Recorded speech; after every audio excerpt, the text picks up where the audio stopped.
boys and girls.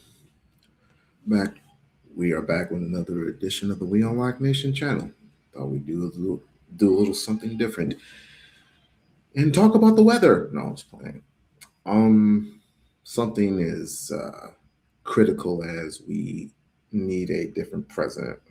We need Trump to get his stuff and get the hell out of there. We need this desperately. So I'm going to need everyone to continue early voting. Early voting it depends on what city and state it is. I don't know if it's over or not. I'm not sure. But we're going to need some people to do some early voting, and we're going to need some people to vote in November. Vote blue. Vote blue all the way. But we're going to get into some different contexts. We're going to get into some different videos in approximately 50 seconds.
That was corny as shit. Let's get it. Everybody wants to talk about with you is Iran. Obviously, I know it's top of mind for you. You have actually said you either want a good deal or no deal at all with Iran. So what does a good deal look like for you? Well, first of all, there's no deal that's good enough because the media will cover it. And we're making a great deal. We're going to make it a great deal. Or we'll just go back and finish it off militarily. But this would go faster. It's probably better on a humane standpoint. There's something nice about it also. You know, save a lot of lives. Whether it's the other side or not, you save a lot of lives. But we're close to a very good deal, and if we can make it good, otherwise we just war, as we call it. He says the same shit every single time. So until he does something, don't believe a word he says. And it's been very successful. You saw Venezuela. It was a one-day win, and this is really a win already. We've defeated their military, essentially defeated their military. I would rather get a deal because we can open the strait immediately upon signing. The one guarantee that I have to have is that there will be no nuclear weapons. They've agreed to that. And it was very interesting. They originally said, we will not develop a nuclear weapon. I said, well, what happens if you buy a nuclear weapon? So now it says we will not develop or in any way purchase a military weapon. That's a big difference. So we're getting what we want slowly. Very tough negotiators. It takes a long time.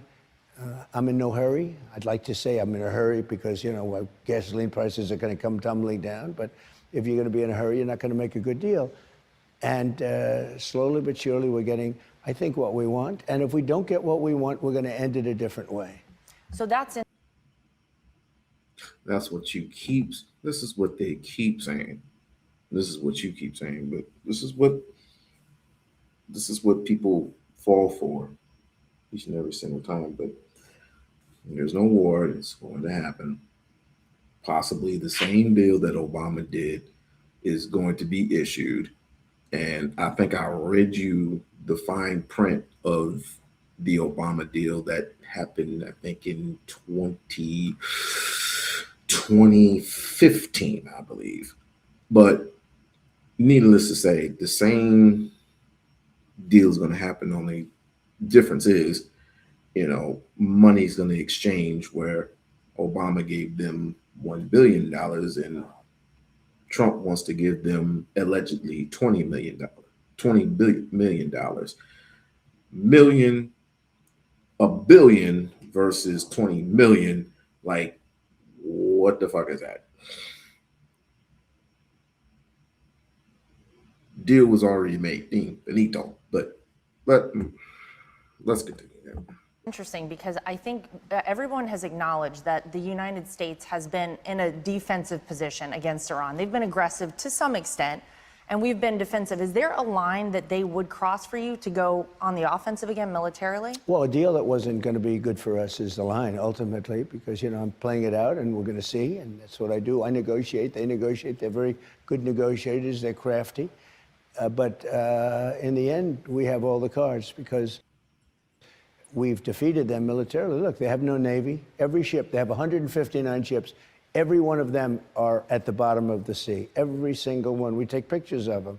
We have people going down taking pictures of hundreds of ships. Their Navy is totally gone, 100%. Their Air Force is... Look in the background. He's totally about himself. He doesn't care for the American people. He's proven that to you time and time and time again. And he keeps telling on himself time and time and time again. But people don't pick up on it because people act like complete idiots. The other day when he told that snake story, it kind of like sealed the icing on the cake that this dude does not care for black, white, Asian, Chinese, Japanese, Arabs, I don't know, Muslims, American Muslims, Arab Muslims, name it, the dog, the cat, the alien, the snail, the rat, the cat, the dog. I mean, does not, you can name it, he does not give a shit.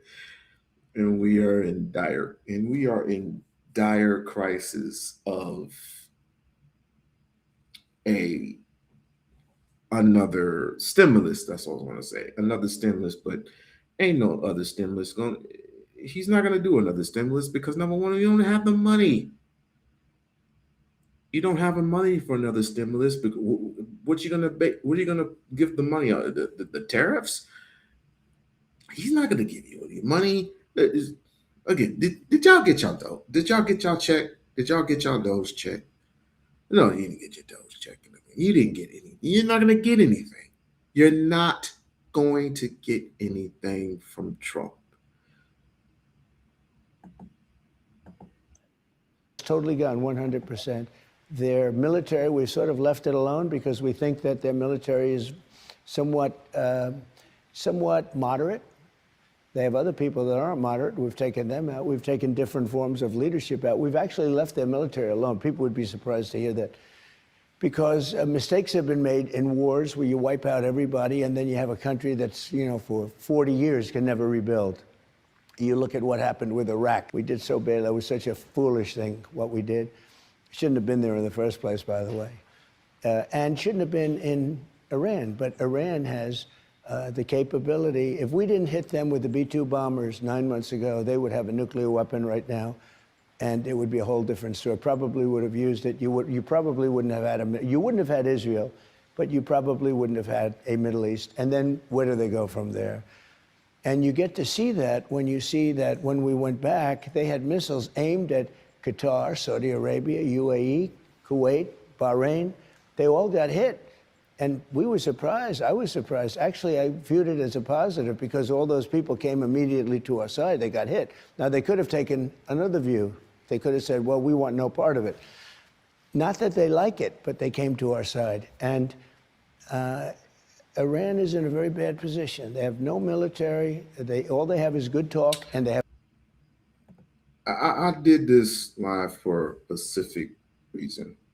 And the specific reason is that there is a lot going on the other side of the coin that, sorry to say, that he is remainly responsible for when it comes to responding.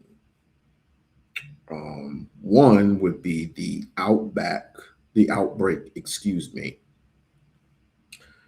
of the. Let me escape this real quick, and I'll come right back to it.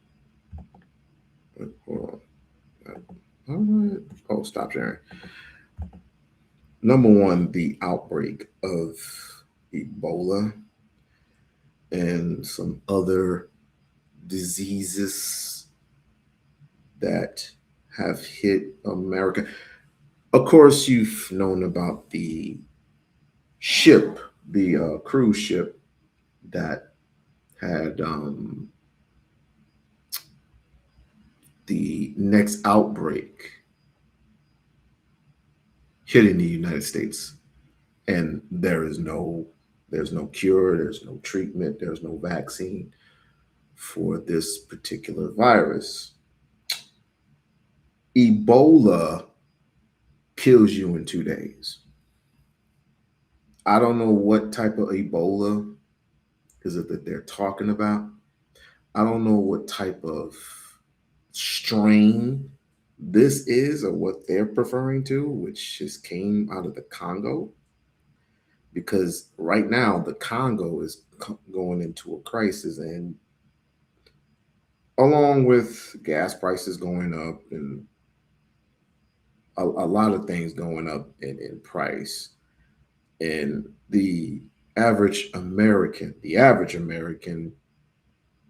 seeking jobs and second, sometimes doing a third job just to feed his family. This man will not address it. I wish, in all liberty, that Jasmine Crockett were in charge. Now that I know, I mean, it really doesn't matter what she's done. I just want this woman to be in charge. I honestly believe in that. I honestly believe that Jasmine Crockett and or Kamala Harris, which I'll explain in full detail in a minute why I think that this woman should be in charge. I obviously now think that it's time for a change. It's been time for a change. It's honestly, I mean, I don't know if you people believe in that. I don't obviously think you believe there's a time for a change. Some of you do, but the majority of people are just blinded by ticky tack shit and are the alt right, and just we just need to leave these scumbags over here. It's a situation. It's gonna come to a head one of these days because people just want to live regular lives, and you can't live a regular life in an abnormal situation. You can't be at the gas pump making life decisions. You just can't. And all these coupons, when I go to the store, they don't do no damn thing. I mean, they do some justice.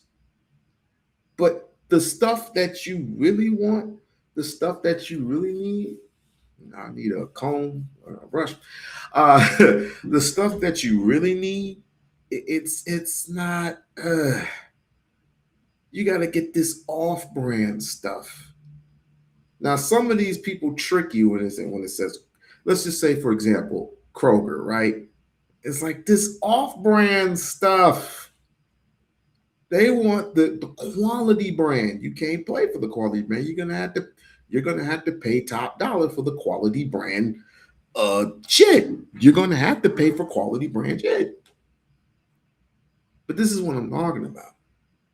There is no relief when it comes to this administration, and it's been over a year and some change. We got this outbreak going on. It's a it's a very, very dangerous time right now. And it's always under this administration. Where did I put it? Where did I put this? Okay, cool. I just had it over here. But for those who for those who would like to have an understanding, for those who want to understand, who want to get it, please come to the We-On-Loc Nation channel. Tell a friend and tell a friend to tell a friend that We-On-Loc is trying to politically, well, we all need to be a part. We all need to be a part of this. And let the people in charge, let your in-state people, your mayors, your governors, your legislators know let them know your concerns. Let them know the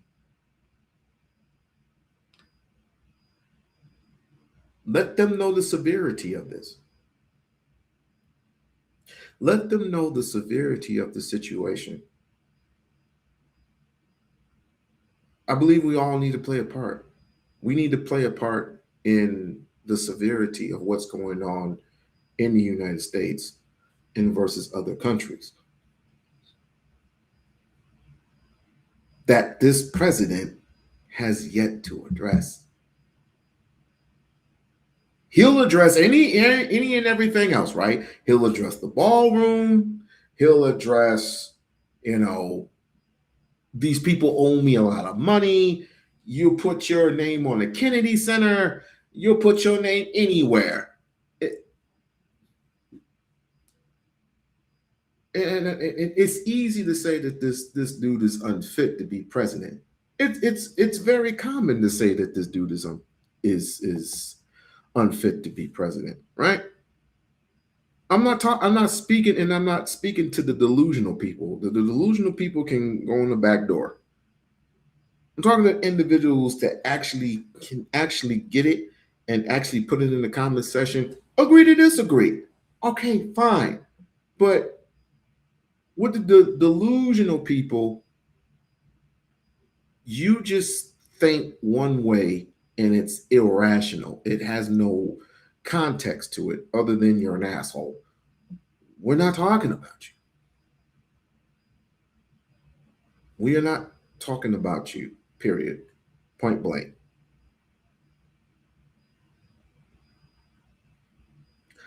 We need critical thinkers, and I am willing to listen to anyone who has a critical thinking mind. I'm willing to listen to anybody.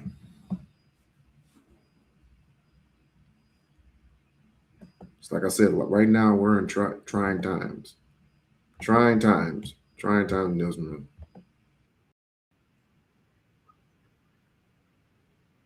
In the Democratic Republic of Congo. Take a listen.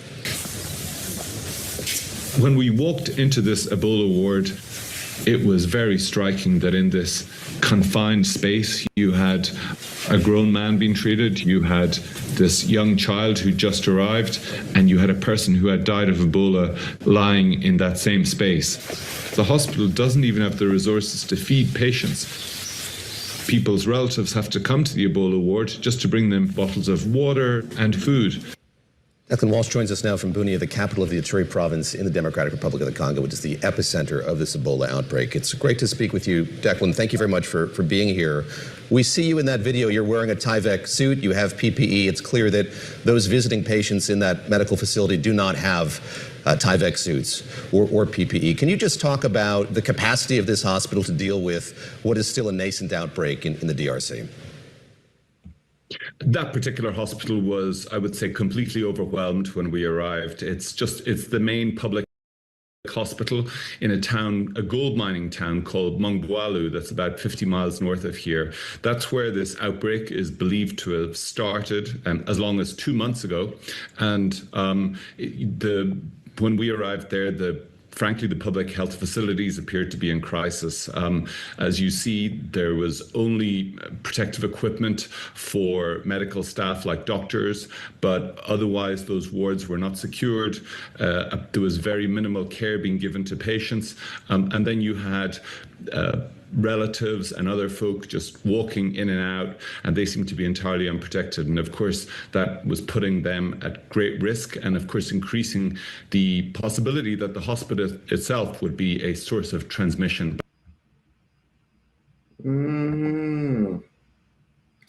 Absolutely, it doesn't matter who on the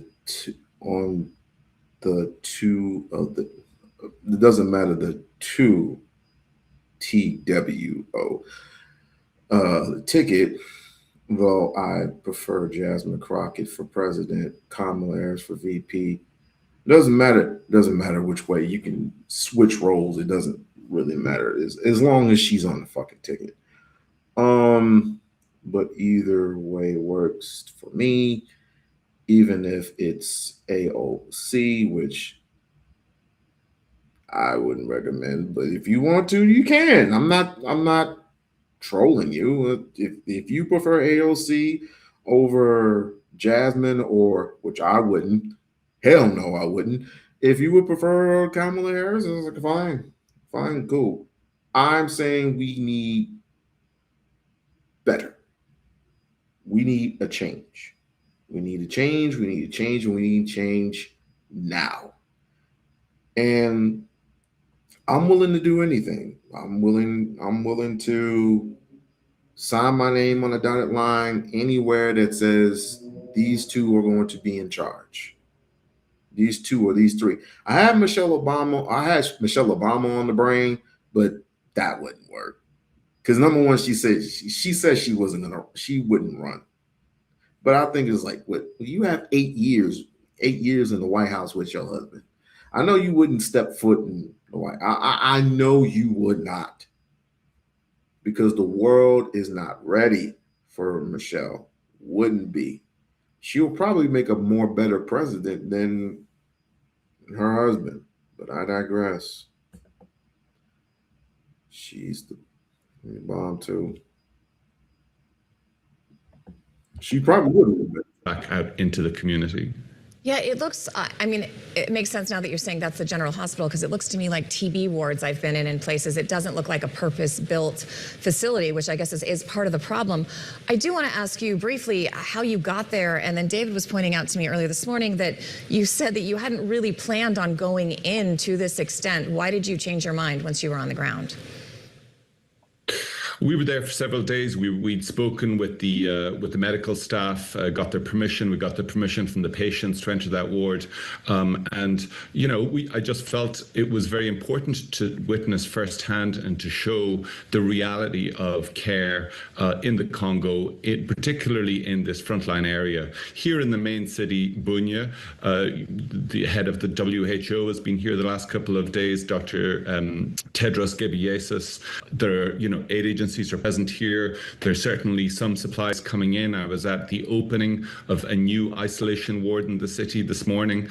But up there in those rural areas where the greatest number of cases are found, for a whole combination of factors, it's extremely difficult. Very little aid has reached there so far. And, they're in a crisis situation, which of course is bad, terrible news for the people who are already sick.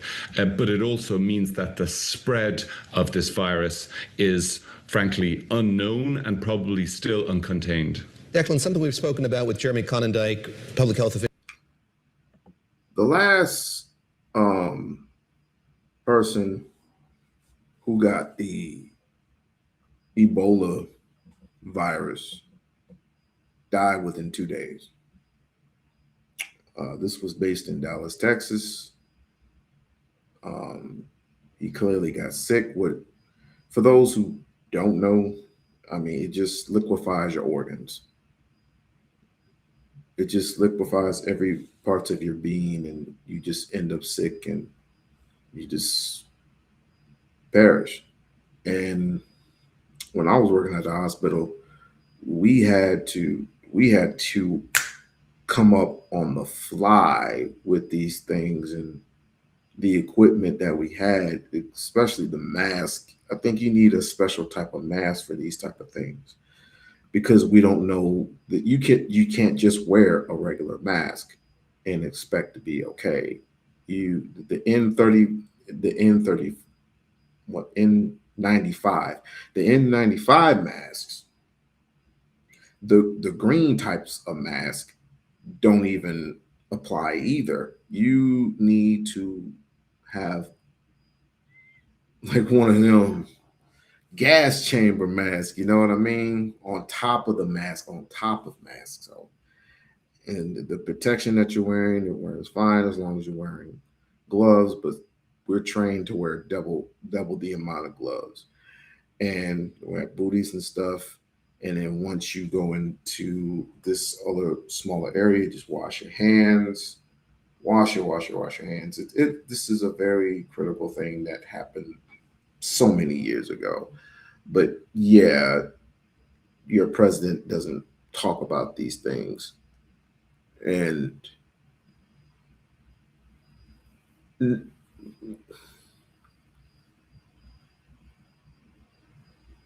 they don't spread it around it as much as they do.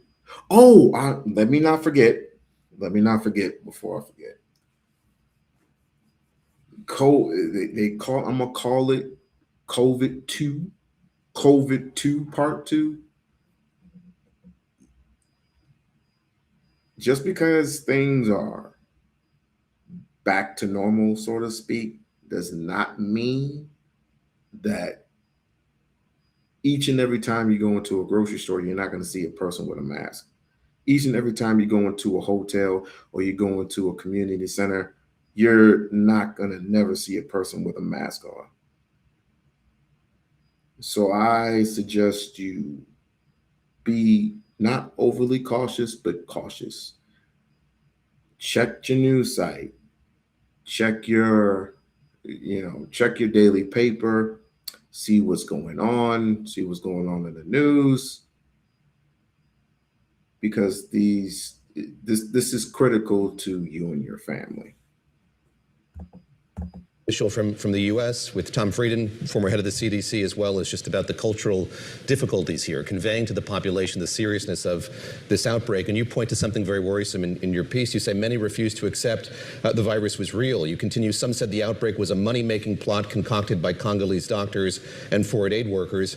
Others call it a curse. As we talk about the deficit in the public health response to this crisis, how acute is this problem in particular, just conveying to the population how dangerous this is and trying to explain in light of those the sense of what's happening here that in fact is not the case. This is a very serious virus. It's an absolutely crucial point. When you speak to aid workers, the first thing they'll tell you is they need equipment. The second thing they'll say they need is education and engagement with these communities. Some of these communities are extremely hostile to the virus. It's not just, to the idea of the virus. It's not just that they don't believe it exists. They have carried out attacks against hospitals. The hospital that I visited had an isolation ward that was under construction, burned down. It came under attack the first night we were there from a group of over 100 people who wanted to retrieve the body of a local spiritual leader who had just died of Ebola. And what that all gets to is the whole practice of funerals. I think, as you noted, the body of a person is most contagious at the last stages of the disease and after they have died. So how the dead are buried is absolutely crucial. Otherwise, funerals can turn into super spreader events. So you see these really courageous local health workers and Red Cross officials who are doing their best to educate people to try and carry out safe burials of bodies. But because, frankly, the effort is so far behind the curve, as I said, this outbreak is thought to have started probably 6 weeks, maybe 2 months ago, but was only discovered and declared 2 weeks ago. So the entire effort is far behind the curve, which means there's very little reliable data about how much it has spread. And that's only feeding into this suspicion among local communities who, as far as they're concerned, see people going into hospitals just to die. Declan, I also want to ask you, I want to focus on something you talk about because you report that the hospital has no food or water to give to ailing patients. This is consistently an issue with healthcare in places like this. I know when you're giving HIV medication, when you're giving tuberculosis medication, when you're giving supportive care, that supportive care can't work if your patient is malnourished or you don't have clean water. And it's often the part of the response that it seems to get lost in the shuffle. Are there any efforts being made to address that piece of this? What is needed and where do you think it should be coming from? Look, certainly the World Food Programme have mobilized in this area. They're mounting feeding programs and so on. But, there are two issues with it. Firstly, as you say, in a hospital like this, they just don't generally, for normal treatment, provide food or water to patients. The families are generally responsible for bringing food to their patients, right? Yeah. They come in, they provide the food. Now, that is providing a biosecurity hazard in this environment because family members come in unprotected to provide food to people and run a high risk of being contaminated themselves. The other issue is in terms of people's ability to fight this virus. Because this virus it's a rare virus that as yet has no vaccine and no cure, the only way to treat it really is to bolster the defenses of a person who is sick in order that their own body can fight that virus. And obviously food, water, IV drips, all of these. They do that when the water itself is being poisoned. When the food itself is being poisoned. Because you have people at work who want to poison the goddamn food. You got people in society, or their own society, I should say, that want to poison the wells of the water. Poison the wells of the water, which means you can't grow food, you can't do anything. You have to rely on other sources. You have to rely on plastic bottles, which plastic bottles are, we won't go there because I'm not an expert like Kevin is. A good friend, a friend of mine, indeed, a friend of a friend who's a friend of Zoe Williams, who obviously told us years ago, stop drinking out of plastic water bottles. Because number one, you do know they reuse those bottles, right? So how are we going to drink the water? Get a filter. They got these. Let's just say this thing right here is a canteen, right? Canteen about this big, this wide. Inside of it is a filter. You put the filter inside of the canteen. You put it in hot water for 24 hours or whatever. It's a special website. I have to show it to you. But anyway, they put this filter into the canteen, wait for 24 hours. Then you can put water in it. You can put your tap water into it. And the filter filters that water within minutes. Simple. And it's alkaline water. Stealth water is the stuff you should be drinking, but I digress. Very basic, not even medical treatments, but certainly basic things to bolster their immune system are key. And that's why if the medical authorities are going to successfully start to push back this wave of infections, they're going to have to get those pieces in places as well. Yeah. Declan, let me ask you lastly, just about what you heard from that Congolese doctor with whom you spent the most time, and I think in circumstances. So there you have it all in a nutshell, that this Ebola virus that's coming from it's mainly coming from the Congo, is surfacing, possibly may surface here in the United States. Check with your local newspaper, check with your, check with your doctors and see what comes up. See what comes up, because it's like I said before, this president here,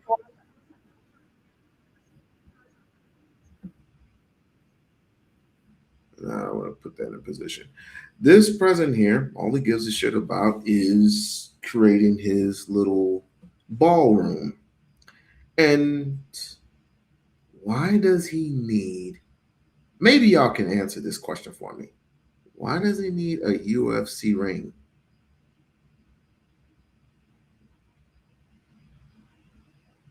Welcome to the channel. Welcome to the channel. I am streaming on Instagram, Twitch, and of course YouTube. So multiple platforms, because we need to get this information out there as quickly as soon as possible. Welcome everybody. This dude, of what is transpiring right now, will not get this out into the media.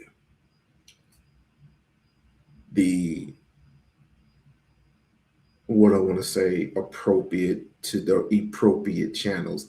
The naughty virus, which was the, not Ebola, the COVID. The COVID, just call it COVID number. Just call this COVID number 2. Y'all remember the ships, the cruise ship that everybody was contaminated due to the rats and shit like that? All because of the rats that mainly contracted some type of virus, which I'm not a conspiracy theorist, but until I like Donovan McNabb, I do. Thank you. I don't want to be a conspiracy theorist, but technically, don't you have to be bitten in order for you to get this type of virus? I'm not so sure. But needless to say, just be cautious out there, because you can contract a different type of COVID. You can contract a different type of COVID. This particular COVID, symptoms can be from anywhere from a week to 8 weeks. So you have Ebola and you have the COVID number 2, allegedly.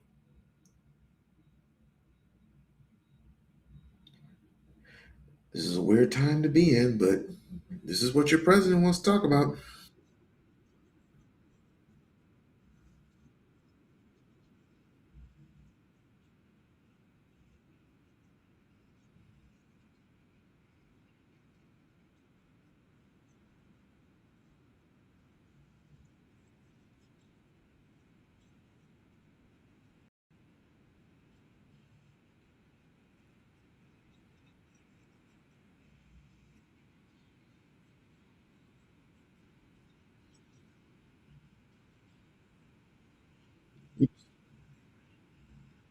All right, I need to put it on the screen.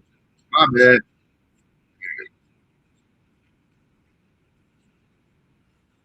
bad. Another view, they could have said, well, we want no part of it. Not that they like it, but they came to our side. And Iran is in a very bad position. They have no military. All they have is good talk, and they have a fake press. You know, the fake news is probably their biggest asset. And I put something out on Truth the other day that I think was very profound. It said that we wipe out their military, we wipe out their Navy, their Air Force, their anti-aircraft, we wipe out everything, we wipe out their leadership, and then we wipe out their leadership a second time. And then at 2.5 times, we're dealing with the other half. And by the way, they're much more reasonable, and you could say that's regime change.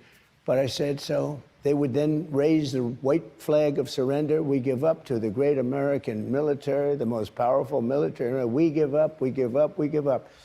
The New York Times would say, stop Iran trolling. has fought bravely and has defeated the United States of America. I mean, the coverage is so bad.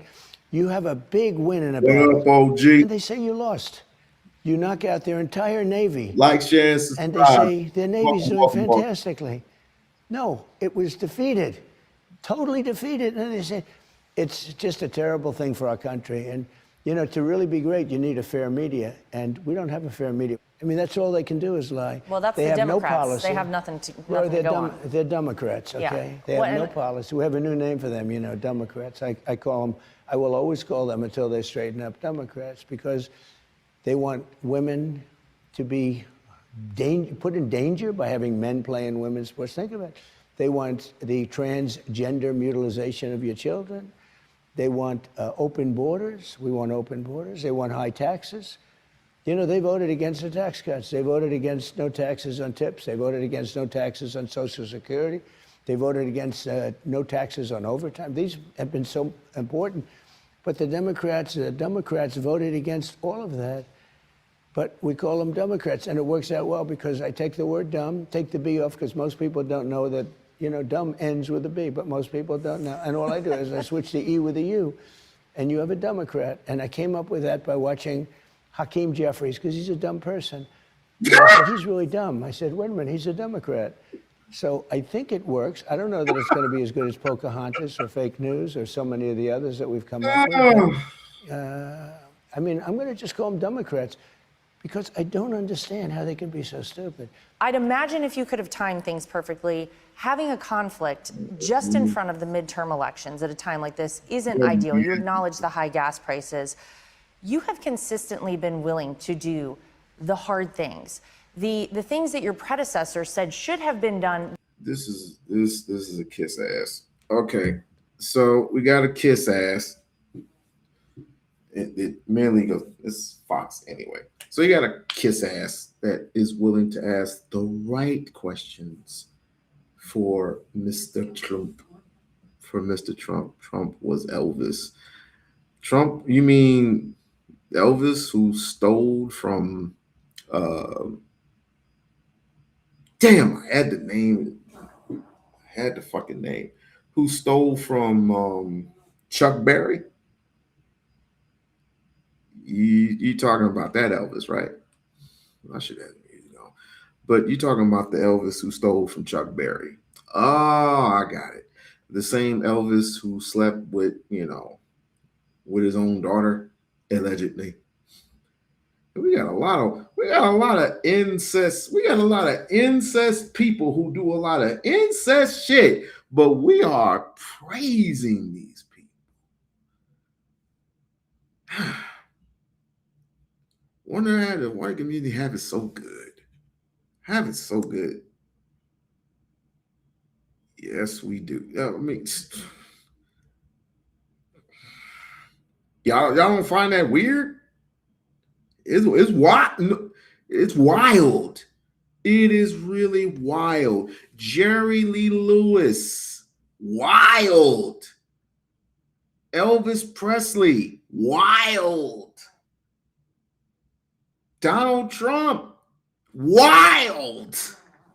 But this is the reason why Lady Liberty is who she is. Lady Liberty is a blind bitch. She's blind. Crockett. She's a blind bitch. Like, share, subscribe to the channel, like, share, and subscribe to the channel. Become a member of the We-On-Loc Nation channel. And once I get to, and I would, breaking news, or not breaking news, I would like to say to all of you who have supported small little old me for a while now, current, new, and, you know, thank you. That's mainly all I got to say is thank you. Thank you for just your support. Thank you for the love and the hate. Thank you. I wouldn't exist without y'all. For real, for real. I had some influencers that mainly told me to do something different. because I was on a whole nother kick. I ain't want to feel like discussing all this other shit about black women and black men going and butting heads with each other. And I ain't feel like doing all that bullshit. What's LBGT? The alphabet gang. I don't know. But I would like to give credit where credit is due. The alphabet gang did something and continuously has done something. And by the way, you do know that Jasmine Crockett supports the LGBTQ community, right? Has done something that Trump will not do. Voice the shit that's important. The only thing he likes to do is harp on and harp on. You know, they want to build a nuclear weapon. They want to high taxes. High taxes against the rich. You talking about? You talking about the high taxes against the rich? No, we ain't. No, we ain't supporting LGBT. I mean, y'all got your own flavor. Y'all got your own flavor. Y'all gonna do what it do. But we got the bigger picture. Let's just focus on the bigger picture here. The bigger picture is children. The bigger picture is the next generation coming up. Let's fix right now what's going on versus futuristic wise, because if you don't fix what's going on right now, then you're never going to get. I'm a child. Any mods in here at all? Any mods in here? Anybody is not 8, 19, well, 20 and up? You gonna have to get bounce up out of here, bruh. We can't have any children in here whatsoever. I'm kidding. Chill. Don't joke about that, because I will boot your ass up out of here. Don't joke about that. Any kids up in here that's not, I would say 21 and up, bedtime. I'll wait for a little bit, because this is adult content. This ain't children's content. This is adult content. So you need to address the shit before you end up in my live stream, because I don't play that kid shit. Now I'll give it a little bit. I'll give it a little bit. Oh, well, let's continue with this. But they didn't have the guts to do them. You have taken them on, and Iran is a great example of that. Well, you have a problem, a structural problem, because you have the midterms, you have the elections. Well, that's going to go on for hundreds of years, every 2 years. So you have really a very small window. So if you wanted to play that game, then you would wait till the midterms are over, and then the following hour, you'll attack Iran, because they cannot have a nuclear weapon. Most people agree with me on that. But then it gets maybe carried into, the next election, whether it's a midterm or not. So you have a very short window for doing anything having to do with war. But I don't view that window. I view it, I have to do what's right. When I attacked Venezuela, it was really, I was hit hard. Now, I did that because of what they've done to our country in terms of sending prisoners in and drugs in and all the other stuff. We have drugs down 97%, fentanyl and various drugs down 97% on drugs coming in by water. Now we're starting the land, and it's going to be it's actually easier. The land is much easier. The drug boats that are, for the most part, no longer with us. In fact, the 3%, we're trying to figure out who would do that. I mean, they obviously don't watch television or don't watch the news. But that was very unpopular. As soon as I won, it became unbelievably popular. Well, we're winning Iran. It's a total win for us. I mean, we had to do it. Look, two things with Iran. Number one, the strait has to be opened immediately and has to be free, no tolls, et cetera, et cetera. And number two is they can't have a nuclear weapon. That's all there is. It's very simple. And then we're going to get out of there. And we don't need the Strait. You know, we don't need it because we have more. So we produce now he because of doesn't us. need the Strait. We produce more oil than. Now he doesn't need the Strait. Okay. Obama divided the whole country. How did he divide the whole country? And of course, I get the fact that he hadn't done shit for, Black Americans. I get all that, but what? How did he divide the whole country? Trump is dividing the country, dude. Like that's crazy work.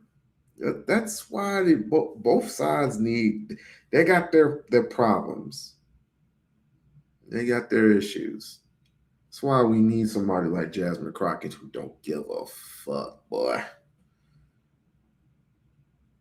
We never needed in the world. Well, but he's not. But that's the thing I'm trying to get to your thick head. We got oil here. We got oil here. But you're going somewhere else to get the oil. Make it make sense. We have our own oil. All you got to do is just drip. But then again, I just thought of something else. Why do we need oil when we got technology? We got electronic cars. This is very confusing. Very, very confusing. Saudi Arabia and Russia combined ×2. Think of that. We'd double what they did. Add Saudi Arabia and Russia, multiply it ×2, and we're going to be much higher. We're the oil superpower, far greater than even Saudi Arabia, even Russia. But you add them up. These are two big monsters. You add them up, and we double it. We have a great country. We've had tremendous success. We have done things that are unbelievable. And I have tremendous support from Republicans. I mean, I never get support from Democrats. They won't. It's a different world than it was. It used to be they'd get together, they'd have lunch, they'd fight a little bit, they'd have bipartisan. I'm not sure that's possible. You guys are Americans. America is a warlike America. Y'all love war. Y'all like playing with you like playing with the toys. You like it. You love it. You don't know how to do anything else, but you love war. You love going into countries who literally has done nothing to you, and you like to cause ruckus. That's what you like to do. Play with your little toys in the sand. And you're not attacking some sovereign nation or causing, riffraff from the air from your Nintendo pilots. You don't know how to do shit at home. You still got the homelessness situation. You still got the AIDS and HIV epidemic still going on here in America, which is rapidly have to do with homosexuality here in America. You still got that, but yet you love going out there and you love treating these people as such. We literally are the world's greatest defense. That is the world's greatest. We are a great, powerful nation. But y'all don't do anything else. You don't think about anything else. Which I would have to say, I would have to put some of yous over in this category. Because you don't give a shit about anything else, because I like to put you in over here. But when we need you, you know how to handle business, my guys. You know how to handle fucking business. And hey, recommend you. I recommend you. I really do. Because y'all like that. I'm serious when I say this. Y'all handle business when it comes to people, other countries messing with us. I'm telling you, y'all know how to handle fucking business. Not here in America. Not well, when it comes to regular citizens, it's like y'all got a problem there. Y'all got a real problem here. Same with this guy. Same with this guy. Because everything's so different. I want closed borders. I want people coming in legally. They want open borders. They want every criminal in the world to pour. No, you don't. Because all you want to do is just put your name on shit. You want to put your name on the White House. You want to put your name on and you just straight disrespected John Kennedy. You straight disrespected Ronald Reagan. I'm like, oh my God. Y'all you just stealing and stealing and stealing shit.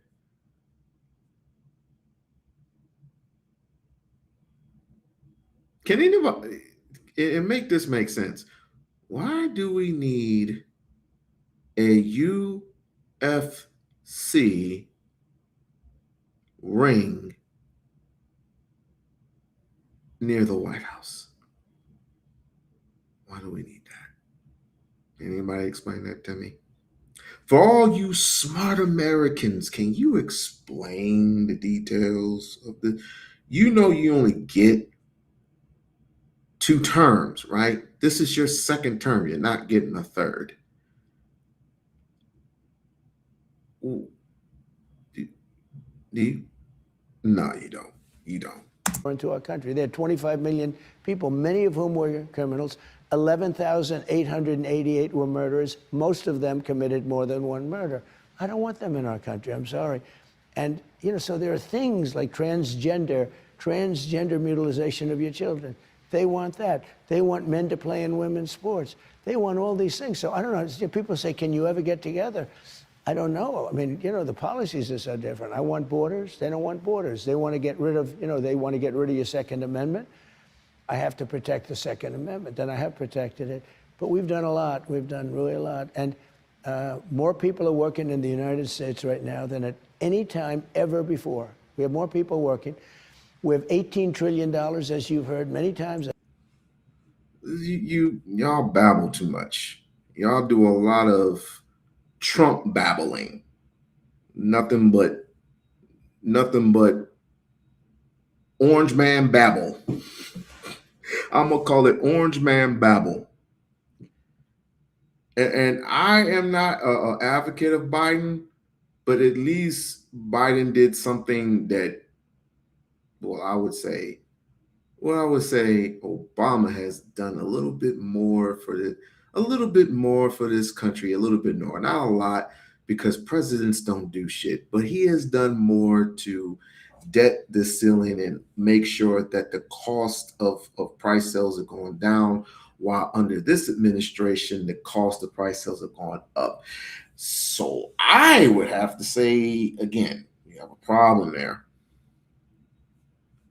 And y'all just randomly just throwing shit out in the air, which I don't mind, which it's not going to make any sense, not going to make any logical sense. But I mean, it is what it is. And y'all steadily going to immigrations. Y'all sound prejudiced as hell. What have immigrants ever done for y'all?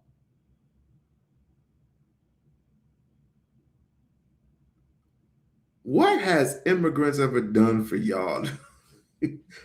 You do realize they make a lot of money for America. You do realize that, right? Yeah. Stupid. This is just stupid. I say it all the time now. I haven't included the 12th month, but for 11 months, we have 18 trillion with a T, coming into our country. Biden in 4 years had a lot less than 1 trillion. And I will say this, if they won this election, I don't think we'd have a country anymore. Oh, well, wait. Everything you wanted to do, but everything that you are against, you wanted to put your name on it. Make it make sense. The deal the deal that happened with Iran under Obama, you completely tore that up, restructure it in the same exact package, but just to write your name on it and say that I did the deal. Me.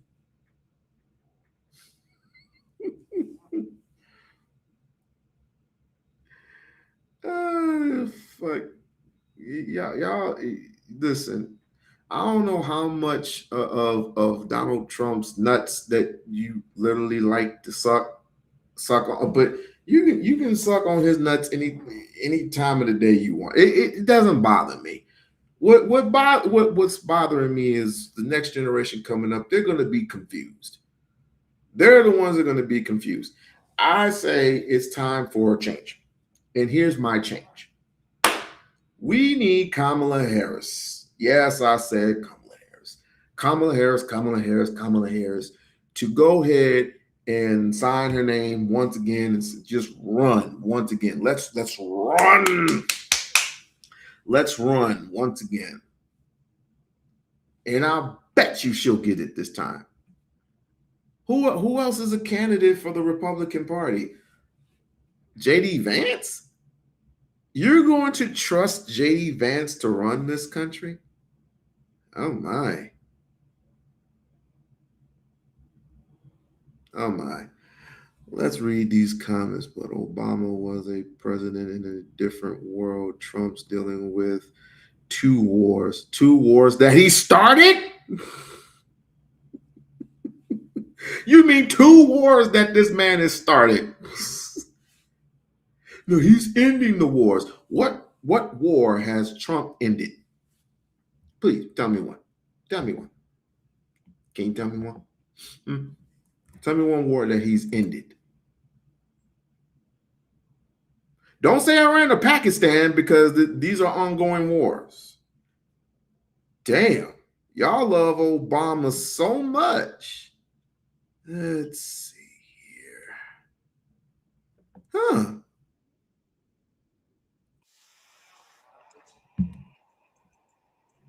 Here go your boy.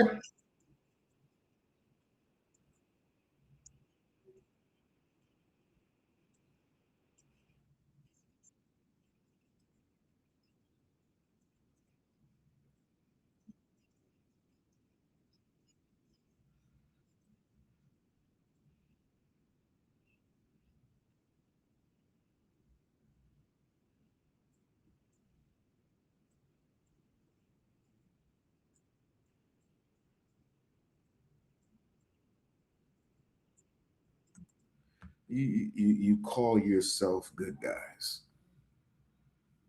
I'm getting sick of that shit too.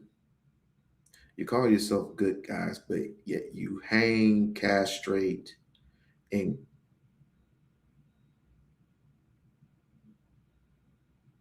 nah, I'm not gonna do that.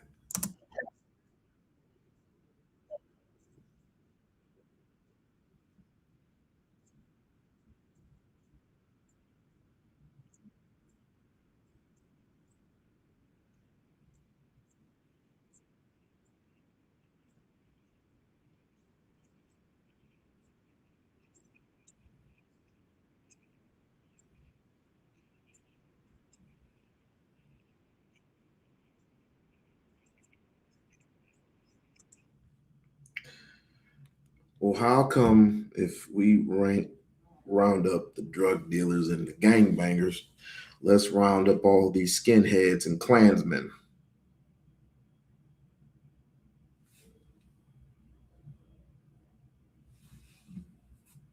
I'm all for it if you're all for it. I am all for it if y'all are for it. Like, share, and subscribe. Like, share, and subscribe. Like, share, and subscribe. I am all for it if you're all for it. Sure, we can round up the bad element. We can round up the bad element. We can put them in jail, put them underneath the jail. But what about the skinheads? What about the alt-right? What about these crackheads? White ones at that. What about other Klansmen?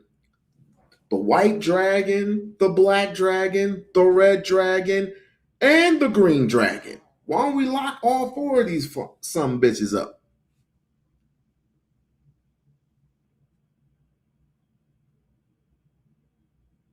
Dude, do me a favor. Go back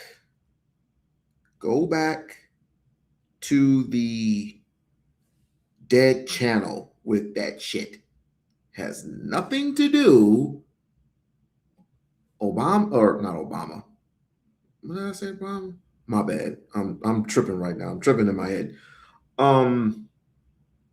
Umar has nothing to do with this. I will get to Dr. Umar on another day. Take your white lily ass back over to the Umar dead sector and deal with that shit. Do not come back over here with that nonsense. You and whoever else is in the Umar sector, I'm warning you once and forever. If I see anybody from the Umar sector, I'm deading you. That's it. Leave me the hell alone. Now to the rest of y'all. I'm a white guy. They haven't told me anything about their secret meetings. Go figure. I mean, they don't. I mean, most of them are in hiding. Most of them are just waiting for a sign. Most of them, like, who is that one guy? Who's that one guy that? And I'm not talking about Jug the Builder. Not Jug the Builder. We're not doing the Jug the Builder shit because he's underneath the jail. He ain't coming up with no $1 million bond. I'm surprised they even gave him $1 million bond. But anyway, we're talking about the real skinheads out there that need to be excluded. Love from Israel. Hello, Israel. Hello, Israel. People, you much love to you. Just want to let you know that hopefully you're in the right place. Hopefully, because these people here are brutal and they will, yeah. Just watch what you say in the chat. Because these people will not hold back. What about black skinheads? I never heard of a black skinhead. Never heard of it. Never. I heard of a black Klansman, but he's retired. I forgot what that brother's name was. But anyway.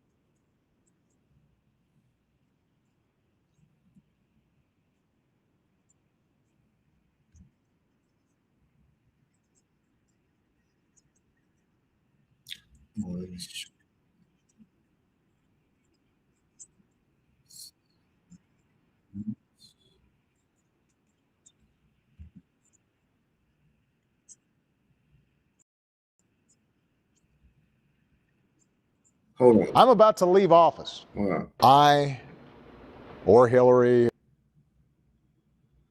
This is maybe I have to rewind it a little bit back for the people who haven't even watched the meeting. Or Democrats or whoever you want to choose are. So that's what most of you white people think. You think Obama's the Antichrist? Really? Really? This is what we're doing?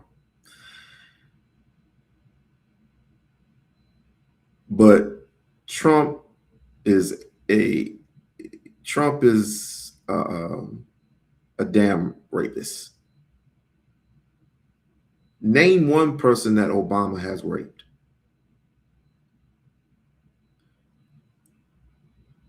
Name one person that Obama has raped. Name one person that Obama had when it came to little age girls, underage girls. Can you name one particular person? Oh, don't run. Don't fucking run. Name one person. Name one child that he has inappropriately touched. Can you name it? No, you can't. Because most of you is scum. You're scum. Scum of the earth. And you literally are applauding a man who is, number one, dying of old age. Number two, him and Biden both. As far as I'm concerned, him and Biden can sleep in the same bed together. As if I give a fuck. This is the reason why we need change, people. This is the reason why we need change. And you had me almost saying, actually, I did vote for Hillary back then, but I was young and I didn't know politics then. But I believe that Kamala and Jasmine Crockett can save this country. There, I said it. Kamala and Jasmine Crockett. Or you can put Michelle Obama and Jasmine Crockett all on the same ticket. Doesn't really matter. We just need to chill with the men's for a while. We just need to chill with the men's for a little while. And let's see if this experiment works for once. You already had Kamala Harris as VP. You already had her as VP. Why not just make her a president? Let's see if this experiment works. Oh, she put black people in jail. I had to recirculate, even though I don't like that idea too much. I really don't like that idea at all. But I've seen some stuff. That made me say, I don't mind a curfew. But at what age? Because did y'all real quick? Did y'all know about this curfew thing that's going on in certain states, including Florida? Yeah. Did y'all know about the curfew? And the curfew, I think it's between the ages of 13 or 14, actually, because 14 is teenage age. 14 through 18, you had to be with your parents. Otherwise, they were going to sue the parents and fine the parents. I don't like that, but I'm willing to go with it.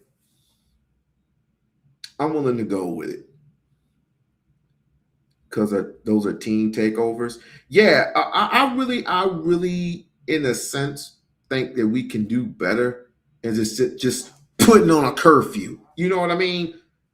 Why don't we just give these teenagers something to look forward to? Like give them a stem cell program or something that they can use, so when they get out of high school, they can automatically go to that position. Why not just do that? Not just give them a curfew. That's too much like third world country shit. Hell-bent on taking away folks' guns. It's just not true. I don't care how many times the NRA says it. Eddie Murphy I'm about to leave office. There have been more guns sold since I've been president than just about any time in U.S. history. There are enough guns for every man, woman, and child in this country. And at no point have I ever proposed confiscating guns from responsible gun owners. So it's just not true. What I have said is precisely what you suggested, which is, why don't we treat this like every other thing that we use? We used to have really bad auto fatality rates. The auto fatality rate has actually dropped precipitously, drastically, since I was a kid. Why is that? We decided we had seatbelt laws. We decided to have manufacturers put airbags in place. We decided to crack down on drunk driving and texting. We decided to redesign roads so that they were less likely to have a car bank. We studied what is causing these fatalities using science and data and evidence, and then we slowly treated it like the public health problem it was, and it got reduced. We are not allowed to do any of that when it comes to guns, because people, if you propose anything, it is suggested that we're trying to wipe away gun rights and impose tyranny and martial law. Do you know that Congress will not allow the Center for Disease Control to study gun violence? They're not allowed to study it, because the notion is that by studying it the same way we do with traffic accidents, somehow that's going to lead to everybody's guns being confiscated. Once again, I'm happening to agree. Just want to take my head and just put it to the side and just whack on it a little bit. But I'm agreeing with Obama on this one. As far as where gun violence comes from. And the brother just came in there and just said it outright. Jobless activities. That's one of them.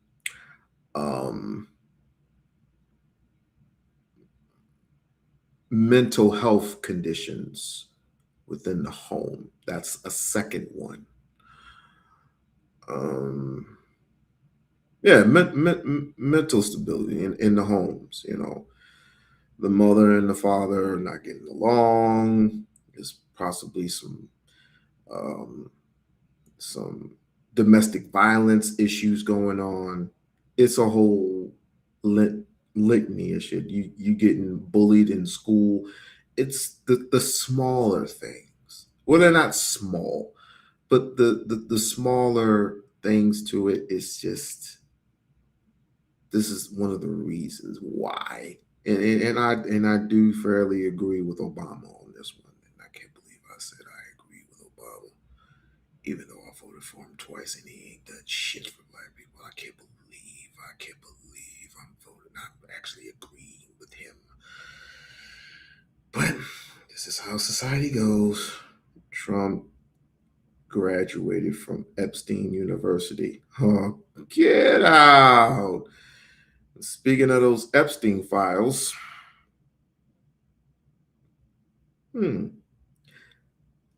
is Pam Bundy going to be indicted? Is Pam Bundy going to be indicted? We must know. When we talked about background checks, if you buy a car, if you want to get a license, first of all, you got to get a license. You have to take a test. People have to know that you know how to drive. Yep. You don't have to do any of that with respect to buying a gun. And when we talked about doing effective background checks, it was resisted because the notion was we were going to take your guns away. Obama, not me. I just came from a meeting today in the Situation Room in which I've got people who we know have been on ISIL websites, living here in the United States, U.S. citizens, and we're allowed to put them on the no-fly list when it comes to airlines. But because of the National Rifle Association, I cannot prohibit those people from buying a gun. This is somebody who is a known ISIL sympathizer, and if he wants to walk in to a gun store or a gun show right now and buy as many weapons as ammo as he can, nothing's prohibiting him from doing that, even though the FBI knows who that person is. So, sir, I just have to say respectfully that there is a way for us to have common sense gun laws. There is a way for us to make sure that lawful, responsible gun owners like yourself are able to use it for sporting, hunting, protecting yourself. Let's get the likes up. But the only way we're going to do that is if become a member. We don't have a situation in which anything that is proposed is viewed as some tyrannical destruction of the Second Amendment. And that's how the issue too often gets framed. If there's one thing conservatives absolutely hate, it's when somebody calmly walks through their gun arguments with actual facts instead of panic and slogans. And that's exactly what happened here. This Trump supporter came into the town hall sounding confident, throwing out every standard right-wing talking point we've heard for years. Guys with guns. Chicago. Democrats want to take your guns. The usual script. You could practically predict every sentence before he said it, but Obama did something that Republicans struggle to deal with. He slowed the entire conversation down and forced the issue back into reality. Man, smart. Hell, he's a lawyer. He should be smart. He's a lawyer. It should be Donald J. Trumpstein. Get out, Tony. Get out of here. Wait a second. You know what? Fuck you. It's still in my shit. Fuck you, Tony. Fuck you. I'll write this shit. Oh, hold on. Gotta bet what you said. Gotta write this shit down. God damn it. You Trump. What is it? Trumpstein. God dang it. You. Man, you know what? Now to give you a damn wrench for that one, you fucker. I ought to give you a fucking wrench for that one. Because notice what happened immediately. Obama called out the biggest lie in modern conservative politics around guns. This fantasy that Democrats are secretly plotting to confiscate everybody's firearms. And he shut it down instantly. He basically said, "I've been president for 8 years and gun sales exploded under my administration." That alone destroys half the Republican narrative. If Obama was supposedly this anti-gun tyrant conservatives warned about for years, why did gun ownership continue to rise? Why were gun stores packed? Why were Americans still buying weapons in massive numbers? Because the hysteria was always political theater.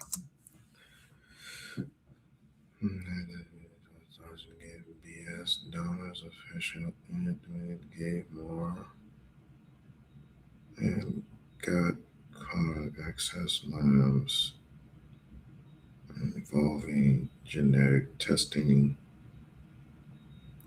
Often people know their DNA. Well, question. Do you believe that the stuff that you eat every day is from animal, plant-based? If you believe that it's animal, plant-based, let me reiterate my question. If you believe that you eat, Anna, is animal, plant-based, put a 1 in the chat. If you do not believe that it's animal, plant-based, put a 2 in the chat. This food ain't no plant-based anymore. Exactly.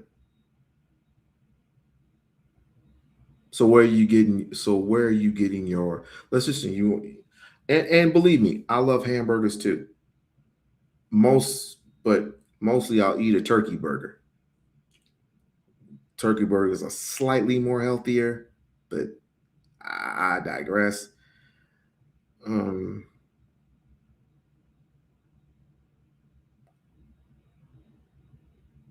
But mostly your meats come from where?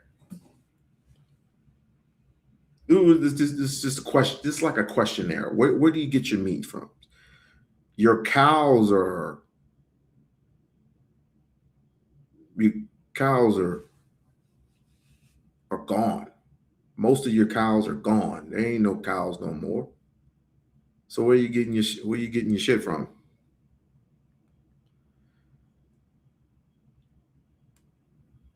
I'm about had enough of you already.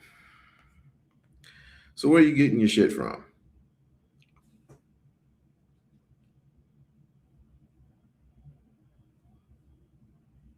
Don't worry, I got them already. What do you mean there ain't no cows? Where are the cows at? Where you getting where are the cows at? If there are very few farmlands, very few fucking farmlands out here with cows, with chickens and everything else, because they just don't grow them like they used to anymore. This isn't what it used to be anymore. So I'm asking, where do you get your meat from? If you're not getting meat from a cow straight up, and most of these farmlands are being bought off by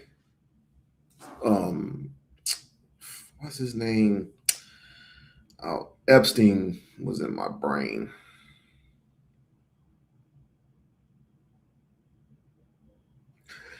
Bill Gates himself, who is mainly buying 18% of your farmlands, because there's a big difference between human meat, GMOs, and whatever else is coming down the street. GMOs is just basically something that grows and dies, grows and it doesn't grow anymore, because there's too many people on the planet, and some people need to die off.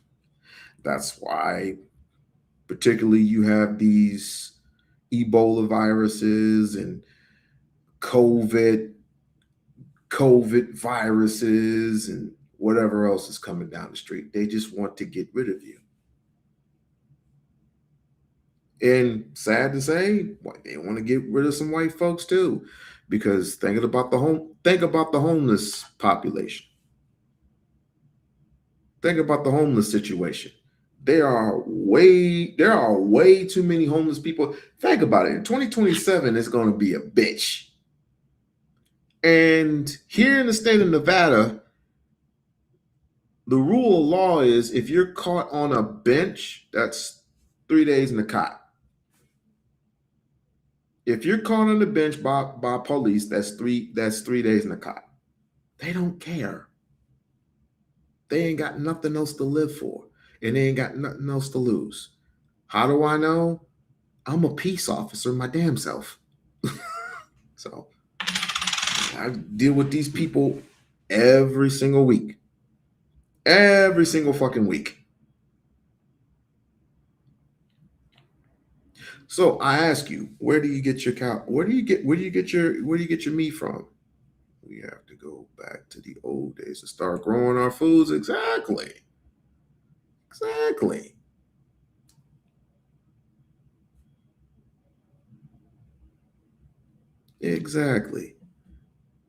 Motherfucker, I don't live where you live. Dude, get outside the city. I don't live where you live. We're talking about 50 states. I don't know if you traveled all around the countryside, all around the United States, every city, every small town, every big town, strip. Everything is different. Of course, that's why they have fucking laws in place. Everything is fucking different. We need to think with our heads here. There's a reason why we need a person like Jasmine. Because you know what Jasmine did to what was reported, what Jasmine did? There were some people, I guess, in her area, Texas. I don't know if it's Dallas or Baton Rouge. I don't know. But let's just, in Dallas, there were some people who caught an explosion and died in a fire or whatever. And there was some people who were on the verge of homelessness. So what she did was basically she got on the phones, or she was going to get on the phones, and she was going to call for some reinforcements, some resources that she can give to these people, because these people had nowhere else to go. Right? What happened? You had some delusional people. Most of them were Tellerico supporters. Tellerico supporters who mainly were clogging up her phones. Why? I have no clue. No clue. Let's finish this up. And what makes this clip even more brutal is that Obama didn't come off emotional or defensive. The Trump supporter was trying to provoke outrage, but Obama responded like somebody explaining basic logic to a room full of people refusing to listen. The comparison he made with cars was devastating because it exposed how irrational the gun debate has become in America. Think about it. Nobody screams, government tyranny, because you need a driver's license. Nobody loses their mind because cars need seat belts, airbags, or safety regulations. Nobody claims freedom is dead because we punish drunk driving or require insurance. We accept those rules because cars can kill people. That's it. Simple. But the second somebody says maybe we should apply even a fraction of that same logic to firearms, conservatives suddenly start screaming about dictatorships, martial law, and the collapse of America. And Obama completely exposed how absurd that sounds. Then came the part that really cornered the entire Republican position. The refusal to even study gun violence. That's the insanity people don't talk about enough. Are you from Texas? Obama pointed out that Congress literally blocked the CDC from researching gun violence like a public health issue. Are you from Texas? Imagine how crazy that is for a second.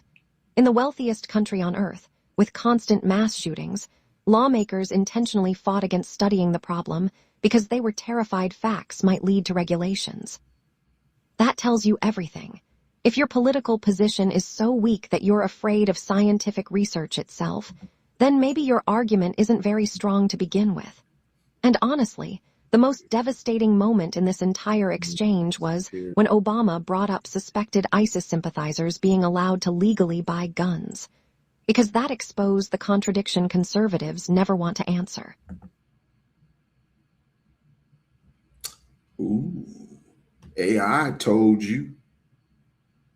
Ooh, no, neighborly state. Neighborly state. I don't know what that means, but yeah, this is your government in a nutshell. This is your government in a nutshell. So deal with it, grin and bear it. Oh, breaking news. Breaking news.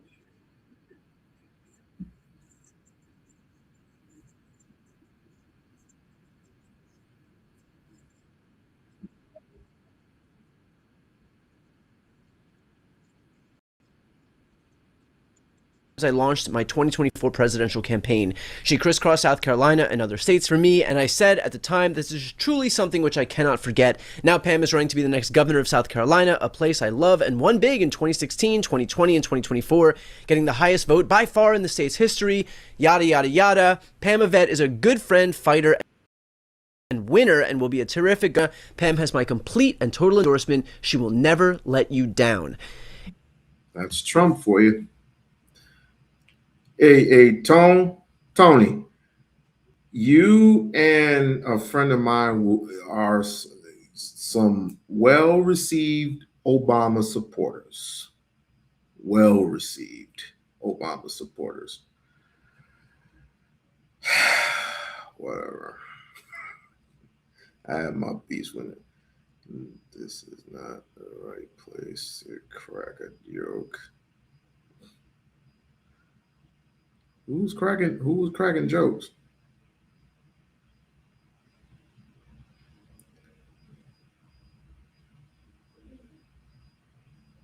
AI and AI, and you trust them? You trust AI? Good luck with that. That's why I totally love books. I am 70 and a white female, no living family in Kamala, Texas. I gotta visit Texas again one of these days. And the abuse I suffered for 4.5 years has left me barely capable of being able to walk. I'm being terrified and trauma. I am deeply sorry about that. I am deeply sorry that you have to go through this. I don't trust anything or anyone.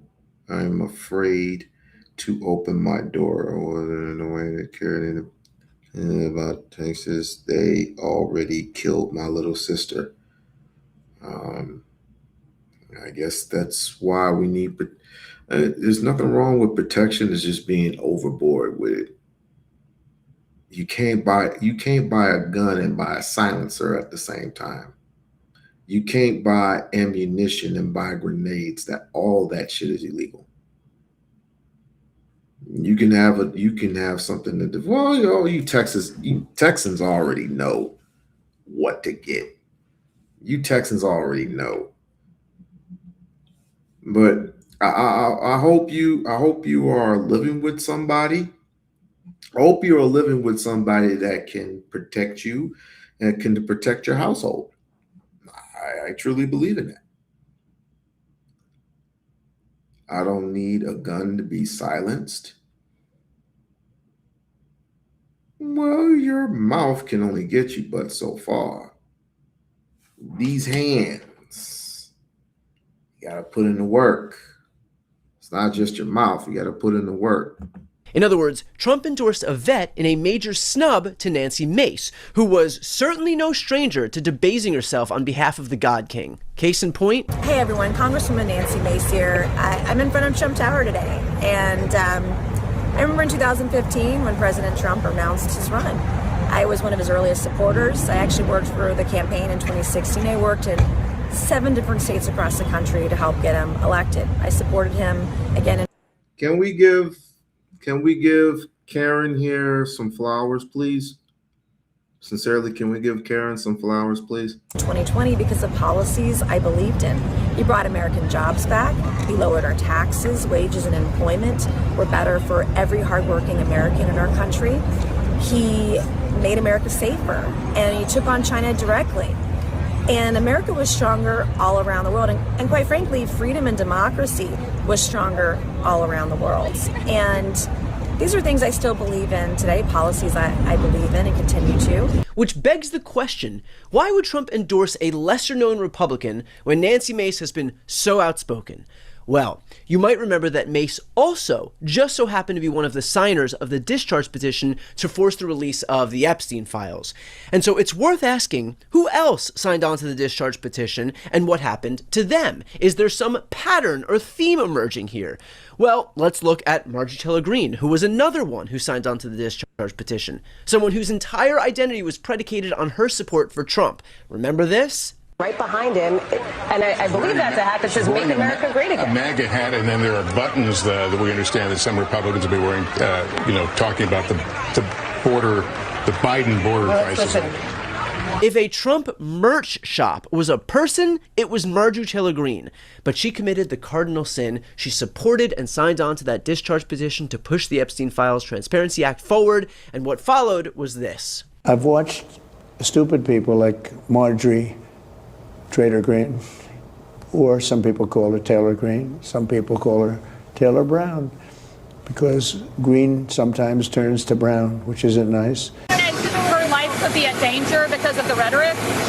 Her life is in danger? Who's that? Marjorie Taylor Greene, she says. Marjorie Trader Green. I don't think her life is in danger. Frankly, I don't think anybody cares about her. Tell us about your trip to Rome, Georgia on Thursday, your trip to Marjorie Taylor Greene's old district. Well, we have a lot of people that want to take Marjorie Trader Greene's place, and many, many candidates, and I have to choose one. And they say whoever I endorse is going to win, but we have a lot of good candidates who want to take her place. She went from his biggest, most loyal, outspoken fan to persona non grata in the GOP, quite literally leaving Congress altogether, all because she dared oppose pedophilia, which was apparently a bridge too far. All of which is a point that Greene herself conceded. The straw that broke the camel's back for me was the president calling me a traitor for standing with women who were raped when they were teenagers. One of MAGA's big campaign pledges was to release the Epstein files. And then having to say, am I going to have to be the next Charlie Kirk? Is my son going to get murdered because I'm trying to continue to do this job? I think that's a bar that's too high for anyone. And it's real. Political violence is real, and it's so sad. And the politics is so extreme and divisive. And I just don't want to be a part of that anymore. Meaning with Greene out and Mace left for dead. We don't believe you. We need more people. Kamala asked President Jasmine over the DOP to get the Trumpstein files released and file charges on the last folks. I don't. Well, whatever. We'll move on. Put in Mark Kelly. Who is Mark Kelly as VP? Who is Mark Kelly? I think Mark Kelly will be a great one, or head of the DOD. I do not know who Mark Kelly is, but okay, I'm going to have to do my researches. Mrs. Lynn, thank you very much for that info. And speaking of information, if you like what you're receiving today, hit the like, hit the share, hit the subscribe button, and support the channel vis-a-vis through Cash App or Super Chat. Oop. Damn it, I hate when Trump is now 2 for 2. While the latest Jeffrey Epstein documents have exposed corruption at the highest levels of American society, there is an eerie pattern forming. Aggressive enforcement overseas, but silence at home. Where are the arrests? Where are the indictments in the United States? When you look at how legacy media is covering this, it's not hard to see why. We can't even agree on what's happened, and that's why nothing gets done. And that's exactly why I partnered with Ground News, because they are the best tool for us to see through the partisan reporting fracturing America. For example, when House Dems recently released email exchanges between Epstein and Trump, Ground News lets me see that left-leaning outlets like News and Record reveal Trump knew about the trafficking and abuse. But when you look at the right, Fox News only states that this was a bad faith Epstein doc released without addressing the content of the files. Same documents, completely different realities. But I wouldn't have caught this without Ground News. Ground News doesn't pick sides. Instead, it pulls thousands of articles from around the world and organizes them by story so you can see how every outlet is framing the same event. The color-coded layout shows each source's political bias, lets you filter for high factuality reporting, and tells you whether an outlet is independently owned or backed by a large media conglomerate. In 30 seconds, I get the full picture instead of just some slice. In a world where algorithms feed you what others want you to see, Ground News helps you cut through the narrative bias, access different viewpoints, and verify information for yourself. And because it's subscriber funded, its loyalty is to you, not corporate interests. Because I believe in Ground News. Hey, you can support me. You can support me up any otherwise by sharing, hitting that thumbs up, and going hitting that support. You can do this without money. You can do this without money, or becoming a member of the We-On-Loc Nation channel. Let's continue. So much. We're offering you 40% off the Vantage plan that I use for my research. Just go click the link in the description or go to ground.news/BTC or scan the QR code up here. It's one of the biggest discounts they've ever offered. If you want to support the channel and get a clearer understanding of the world, try out Ground News. Who else signed on to the discharge petition? Lauren Boebert. Trump quite literally summoned her to the Situation Room to get her to take her name off the discharge petition. The Situation Room, where presidents conduct raids to kill people like Osama bin Laden. That was apparently the level of import when it came to getting Lauren Boebert to take her name off this thing. And when she refused to take her name off the petition, well, I'm sure you can guess what happened next. Trump began attacking her, even publicly calling her dumb. Now here we are, 7 years later, and Donald Trump is threatening to endorse a primary challenger against you. Life comes at you fast, huh? It does, yes. A lot has changed over the years. My support for the president has not changed. President Trump never just disagrees with people, right? He has to disagree and insult people. Yes. President Trump called you dumb. If one of my friends called me dumb, that would bother me. Did it bother you? Well, I think it was... He called somebody a bitch the other day. I don't know who it is, but that's just how crazy he is. But and thank you to the Supreme Court. You gave them this ability to call reporters who are not in particularly on anyone's side. They just like to put the information out there. Calling them a bitch, you calling them a silly person, uninformed. I'm like, try talking like this to a black woman and see what you get. Or do you think he would talk like this to Stephen A. Smith? Wait, don't answer that question. Don't answer that. Don't answer that. This is not sports. Which I would like to say, congratulations to the San Antonio Spurs. Wemby, you made it, bruh. You made it after what? A couple of years? You made it with that in a couple of years with your 7'6" ass. You ain't beating New York because New York is due for a championship. I'm not a New Yorker, but y'all due for a fucking championship. Y'all do. Low IQ. He used the word dumb. Did he use dumb? Yeah. Well, I mean, not usually. He said weak-minded and dumb. Weak-minded, that's right. I mean, he could have thrown in there that I only have a GED, and that would have been okay and completely factual. But I'm still going to continue to support him and the promises he and I have both made on campaign trails to ensure that we keep those promises. Why are you and other Republicans willing to take so much abuse from him? Interesting. I don't see it as abuse. I think it's part of the DC nature. Nothing happens in DC without force. I don't know which one is more pathetic. A party that gives every ounce of allegiance to a pedophile enabler who would never reciprocate their loyalty, or the fact that they refuse to see the Stockholm Syndrome they're all contending with. In any case, while Boebert may remain in Congress, she too has become persona non grata in the GOP, even having to move districts from the 3rd Congressional District to the 4th, knowing that she couldn't count on Trump's support. And then finally, there was Thomas Massie. Obviously, he played the biggest role of all as the lead co-sponsor of the Epstein Files Transparency Act, along with Ro Khanna. And lo and behold, Thomas Massie. It's late, Tanya. Go to sleep.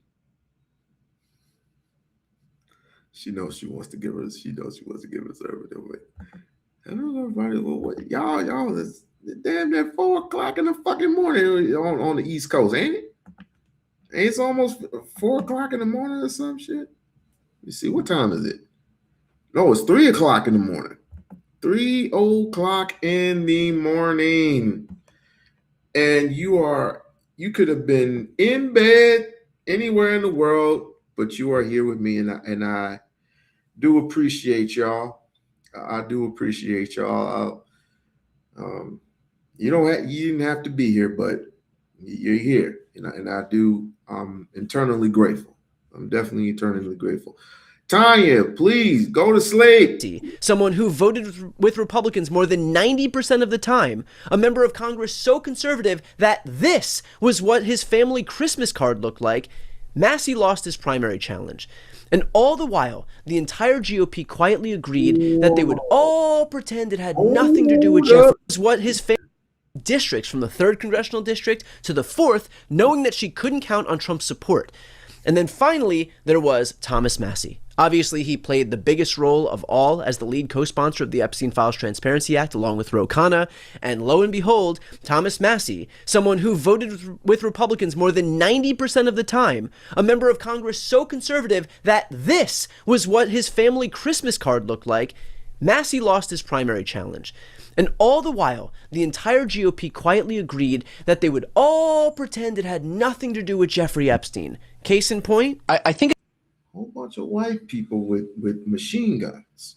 But if us African Americans or Black Americans, or whatever you call yourself, not we call ourselves nowadays, if we end up with assault machine guns, AKAs, and basically the John Wick treatments, we would be considered as terrorists. God damn. I was hoping you showed the card. What card? Anna, what card are you talking about? Jerome Epstein? Really? It's interesting that in none of the lead up to what you're discussing now with Thomas Massey, did anybody name the number one thing that caused Donald Trump to push out Massey in the first place, and that was his support, Massey's support for the Epstein files. That's why this is all happening. That's why Donald Trump turned on him, which is especially ironic given the fact that Trump and all of his administration officials were falling over themselves to demand the release of the Epstein files when they were just on the campaign. But as soon as it became clear that Trump was implicated in those files, that his name was listed in those files, God knows how many times, then all of a sudden they wanted Massey out. Oh, I'm a bot, huh? Let's see how much of a bot that I am. I don't even know what bots do, I guess. Anybody that can contribute $1, just, $1 or a heart, a little small little heart, $2 so I give me some cookies, because it's been 4 hours and actually it's been, when did we go to dinner? We went to dinner we went to Olive Garden around 2, maybe 3. And I'm dying for a batch of cookies. I'm starving for some cookies. Hell, I might just go to Taco Bell and just give me a cheesy bean burrito. That's it though. Cheesy bean burrito. I'm dying for a burrito. Brian, we all know that President Trump signed legislation to release millions of Epstein documents, and he is not implicated criminally in any of this. 3.5 million files they refused to release. I would do the Jubilee thing, but they end up, striking my channel for that. Just like the Breakfast Club, they strike people's channels. I don't know why. Even if you fair use it, they'll strike your channel. So I refuse to do the Jubilee, unless I'm on a different platform, like say TikTok or something like that. Man, possibly I'll probably review it. Yeah, they're copyright strike. These people are so sensitive nowadays. It's just so sensitive. There's certain words you can't even say. Certain words you can't even say anymore. You know what I mean? It's just crazy. Any of this. So for you to imply that there are crimes committed is completely dishonest. Ashley, your response to that. So then why don't they release the other 3.5 million files? That's not why President Trump went after Thomas Massey, as Ashley eloquently pointed out. But Ashley, please go ahead. Yeah, no, I was just going to say that. I mean, Massey's been a problem for a long, long time. I mean, obviously, this is his 8th term. I mean, he doesn't vote with us ever. So I understand your talking point in regards to the Epstein files on the Democrat side, but that has nothing to do with how bad of a Republican member he was. Neither one of you Neither one of you think that the Epstein files had anything to do with Trump turning on Thomas Massie? No, Brian, Matthew no. hasn't voted for any of the Republican priorities. Not the big, big beautiful bill. Nothing. It's funny to me. I understand. Like everybody has to pretend that the Epstein files on the right has to pretend that the Epstein files are not a thing anymore. But everybody watching and everybody who's going to see this on the internet is going to know how clownish all of this is. That you are both pretending like the Epstein files had nothing to do with this, when the people that Trump has turned on, he's done as a direct result of their support Brian, for the the Epstein president files. has been very clear over and over again for months why he believed that Thomas Massie was not the man for the job. The person who replaced him is a former Navy SEAL who is going to go in and vote for the party, for the country, for the president's agenda, when this is a district that President Trump won by 85%. So I know that Democrats only started to care about the Epstein files when it was politically convenient for them. They had nothing to say about it for 4 years under Joe Biden. When he was in charge of the DOJ, they were releasing nothing. President Trump is the one who decided to sign the legislation to release these documents. And I find it quite interesting that when I ask you who is the leader of the Democratic Party, when Barack Obama and Kamala Harris got their butts kicked tonight in Georgia and in other places around the country, losing that Supreme Court case in Georgia, losing the redistricting fight in Virginia, losing the fight in Louisiana, losing the fight all over the map, you want to change the subject and talk about the Epstein file. Find out who this. Answer me. God damn it! Find out who this chick is. Find out who she is. I want to know who she is ASAP. Just one question: did they release all of the files? They are in the process of redacting to release all the files because we want to make sure, and I hope you agree with this. Look, I'm not going to allow a conversation that's supposed to be about elections to be derailed by you to talk about the Epstein files when you don't want to talk about how the Democrats lost tonight. They continue to lose. Ashley, Thomas Massie is not in Congress for one reason. Democrats are losing to President Trump. He is the leader of the party. He co-sponsored the Epstein files. Because she's again, ladies and gentlemen, we are living in a sick society. If I tell you that someone is getting if a female is getting their ass whooped, are you going to come to her rescue, yes or no? I don't want to hear, yeah, but if you say the words but, you're disqualified. If you just hesitate, you are a disqualification, non-disciplined some bitch. If someone told me that if my daughter was in trouble, do you think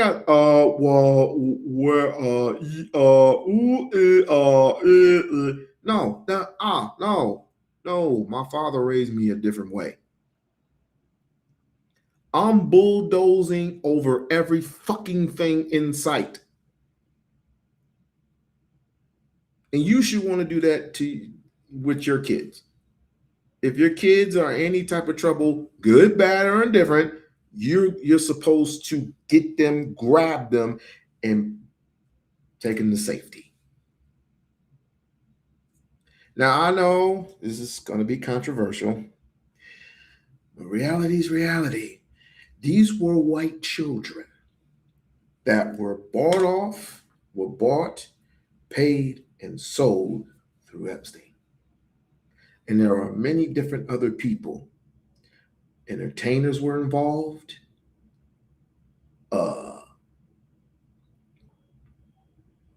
lot of entertainers were involved. Trump was involved. They said that Diddy was involved. I don't think Diddy was involved in it necessarily. Maybe in some of the parties he's been invited to. But we won't know unless they stop adapting every single name, every single face, every single activity that was involved. Was his own monster. I agree with that. Take that. But no, we need people like that to stop gaslighting. Does anyone care? Y'all do. Raise hell. Raise holy hell. That's what you need to do, is just raise holy hell. If you're in Washington, raise hell. If you're in Texas, raise hell. If you're in North Carolina, South Carolina, Virginia, California, Washington, Nevada, Michigan, Ohio, Illinois, I don't care, Maine, I don't care where you from. Start raising hell. Let's get this son bitch out of office. Because quite frankly, he said these words. He does not care for the American people. He wants Iran to not what? Have a nuclear weapon. He keeps incinerating it. Oh, let me tell you real quick about the snake story. How many of you know about the snake story? How many? How many of you know about the snake story? I mean, Donald Trump was mentioning something about the snake story. Anybody know about the snake story? No? Okay, cool. The snake story. Yeah, let me see. I'll even put it out there. Fuck it. Ain't got nothing else to do. Like, share, subscribe to the channel. Like, share, subscribe to the channel. Become a member of the We-On-Loc Nation channel. For those who are just coming in, please leave a heart. Leave a heart or leave $1. Support the channel, man. Support the channel. Okay, what was I saying? The snake story. I don't care if it's a beautiful snake. I don't care if it's an ugly snake. I hate snakes. But the one thing about snakes is the snake was designed to heal people. Even though they're reptilians, they were supposed to be designed to heal people. Now they're designed to harm people. Let me see.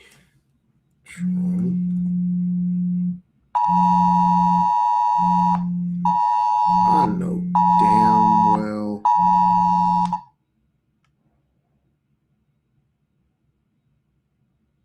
The alert came on. An alert thing came on. Somebody get rid of Neo and the wannabe Matrix, please. Put him in timeout. Get that ass banned. Oh yeah, here we go. Y'all don't know about the snake story? Hot damn, y'all don't know about the snake story? Here's the snake story. I do.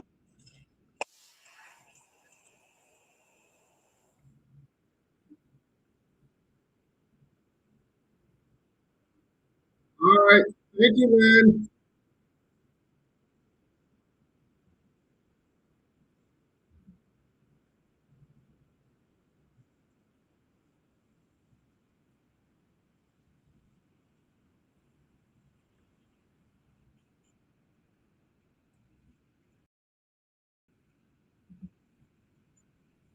Interesting. His pretty colored skin had been all frosted with the dew. Oh, well, she cried, I'll take you in, like we're doing. Take me in, O tender woman. Take me in, for heaven's sake. Take me in, O tender woman, sighed the broken snake. She clutched him to her bosom. You're so beautiful, she cried.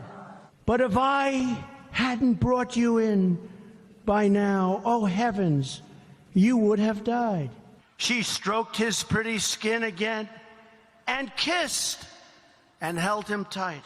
But instead of saying thank you, that snake gave her a vicious bite. I saved you, cried the woman, and you've bitten me. But why? You know your bite is poisonous, And now I'm going to die. Oh, shut up, silly woman, said the reptile with a grin. You knew damn well I was a snake before you took me in.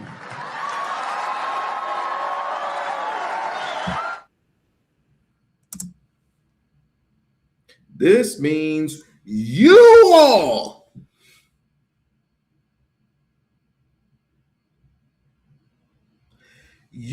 those who have voted him in for the second term.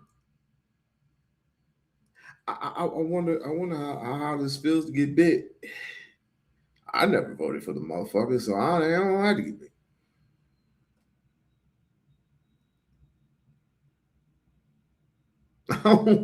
I don't have to say it.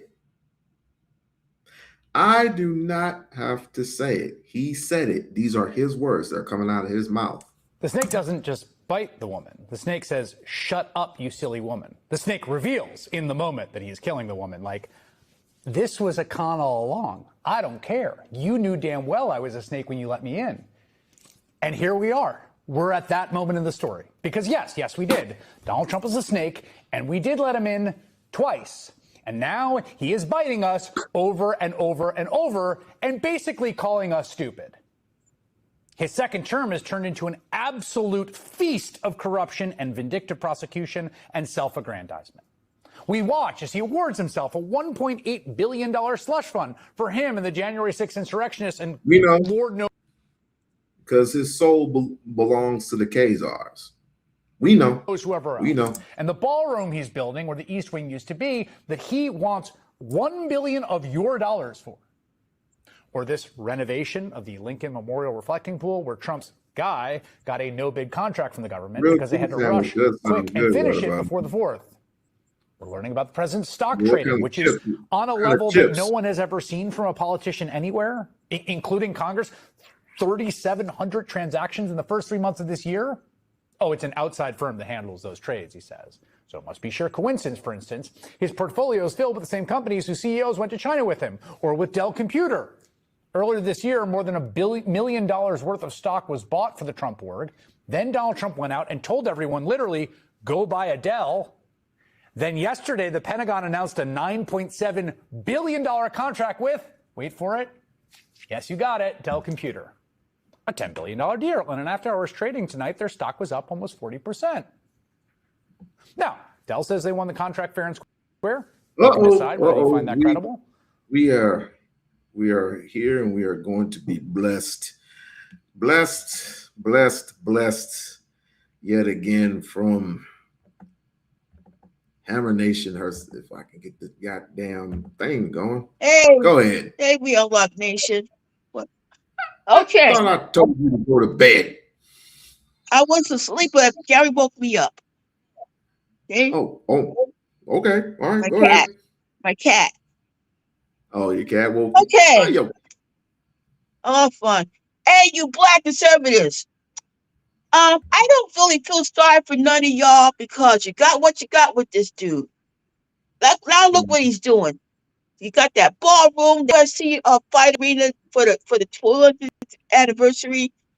I'm not watching none of this mess that he's up to. So, as far as you black conservatives go, not what you want with your massa. I tried to pray to you guys. I try to beg you. I pray to the Lord. Lord, please put some sense into these so-called black conservatives. But it's useless at this point. You need an exorcist to get rid of for them to get away from his nuts and all that stuff, man. It's a doggone shame. My grandparents, they're all gone, but they would be rolling in their grave to see what's happening now, what they fall for. The Voting Rights Act is getting destroyed, and your black conservatives is just going along with it. You're not black, you're just a bunch of mindless slaves. And you know what? You deserve what you got with his 80-year-old nuts. You know what I'm saying? And as far as your white conservatives, you like your pimp. Your pimp is just doing what you tell him to do. If you don't do what he says, he'll throw you under the bus. And I really don't feel sorry for none of y'all for that reason, Lord, I am so sorry, Lord. I tried to tell these black conservatives to get away from his nuts, but he won't do it. I have tried, I have begged and pleaded. I have went on bended knee for you to help me get rid of this mess with these so-called black conservatives, but they're not going to do it. This is a sad day for some of these black conservatives. I'm very sad that they're all black, personally, because they just ruined your blackness. You ain't got no blackness in you no more. You so-called black conservatives. You're just a mindless robot to your slave. Okay, we on Like Nation, and before I go, in the famous words of Captain Murtaugh, I'm getting too old for this shit. Bye.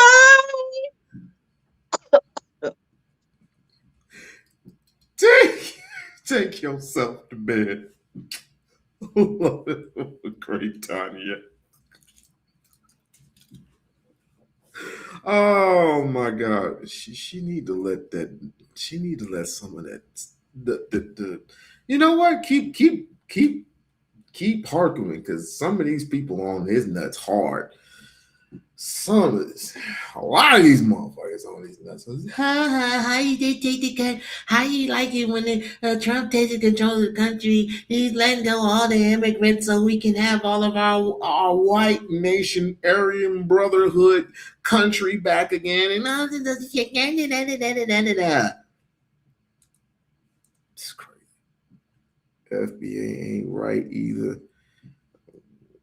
Oh, I haven't heard from FBAs lately. You get your reparations yet? You get your reparations yet? $1.8 billion. It's over there.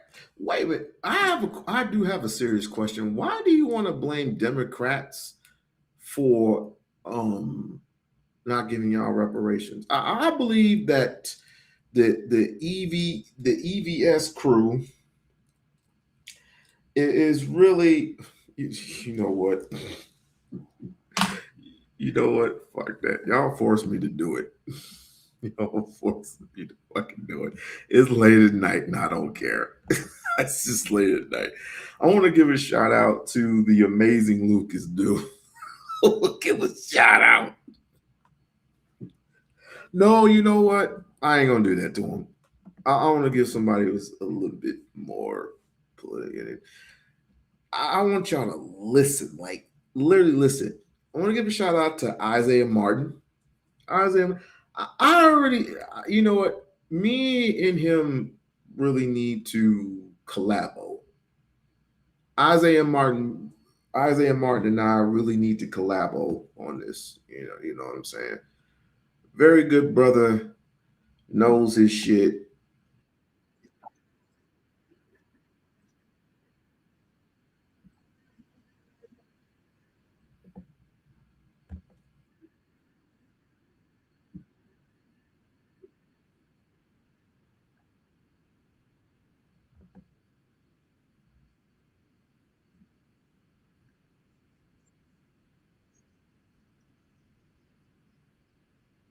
True Social, and they run with it. Like it's nuts how many different places this guy tried to pivot to. You gotta watch the whole thing. I'll see you on the other side. So to comment on the immigration thing, yeah, Trump can't go into Minnesota. He can't go into California. He can't go into sanctuary cities. Not because he can't, because your governors will not let him in. What is a sanctuary city? Dudes like Tim Walz will what not is a let sanctuary him in city? to remove Define the criminal people. What is a doesn't matter, sanctuary dude. city? No, define it. I Onto want to hear the- you onto define the it. net. Okay. No. So he's taken No. off- Let's stay focused here. Define it. What is a sanctuary city? You don't even know what it is. We're not staying focused on that. You don't just tell me what's the point. No, to. absolutely, I'm not because done you don't know what talking. you're talking about. You say that this is a reason why immigration enforcement can't happen. What is a sanctuary city? Tell me right now. Tell me. Define it. It's a city that that limits local law enforcement or any enforcement for cooperating with federal immigration authorities. So you're not letting me finish. Let me finish. Don't You get can speak triggered, over me. You can Snowflake. mute Calm me. down. You can mute me. Here we go. Enforcement forms cooperating with federal immigration authorities. So whenever your governor is telling your people not to cooperate, and the government's trying to go into your prisons and your That's not jails what that and take means. up the felony immigration people, and your governor will not let them, That's not guess what what? that We means. can't deport them. Well, first off, a I'm reading sanctuary. it off of Google You right don't. now. You A don't. sanctuary You city is a don't. multiple city that limits local law enforcement You don't cooperating know with federal what you're immigration talking authorities. I'm about. reading it off the internet. Wait a second. Calm down. You're talking about a sanctuary city and a governor. A governor runs a state. A sanctuary city is a city. Those two things are very important. A sanctuary city does not mean that immigration enforcement cannot happen in a city. It means that police officers, local police, say Minneapolis, for example, Minneapolis PD is not going to be running around to go and do immigration enforcement. Their job is to go at, excuse me. They're also not helping. Excuse me. Either. They can make it harder on Excuse me. immigration Calm authorities down. too, Calm which is down. what they've been doing. Calm down. Go ahead, man. You're so emotional. Oh, you victim of racism. Go ahead. Who Cry said about anything racism, about bro. racism? Come on, Like, you know you cry about racism. why do you guys always have to bring race? That's usually me. Don't tell nobody though. Listen Who to said everything. anything about Slapnut? This is what I'm talking about. You want to go there? Is that what you're talking about? Is that what you're talking about? I want people to see. This is how fragile these people are. And this is why these sick people are about to be thrown out of government. They don't care to learn anything about the facts because they don't care. Because once again, I'm going to make sure that I repeat myself because you're too low IQ to understand. Oh, I have a higher education than you, buddy. Immigration enforcement. A bachelor's in electrical engineering. Look at that. Look at Degree that. in See, business. there's So the, let's there's continue the to talk IQ, about the that. low Yeah. IQ. There it is Go again. ahead, educate He has me, no man. self-control. Educate me. Go Part ahead, of having go a ahead. low IQ is that they have no self-control. This guy Part of has being no a victim of self-control. racism is There crying it is. about it, but go ahead. He's talking about racism. I never even brought it up. That's what I'm No, talking you're a about. victim of They racism, always dude. Come bring on. race into everything. Immigration enforcement for the 5th time.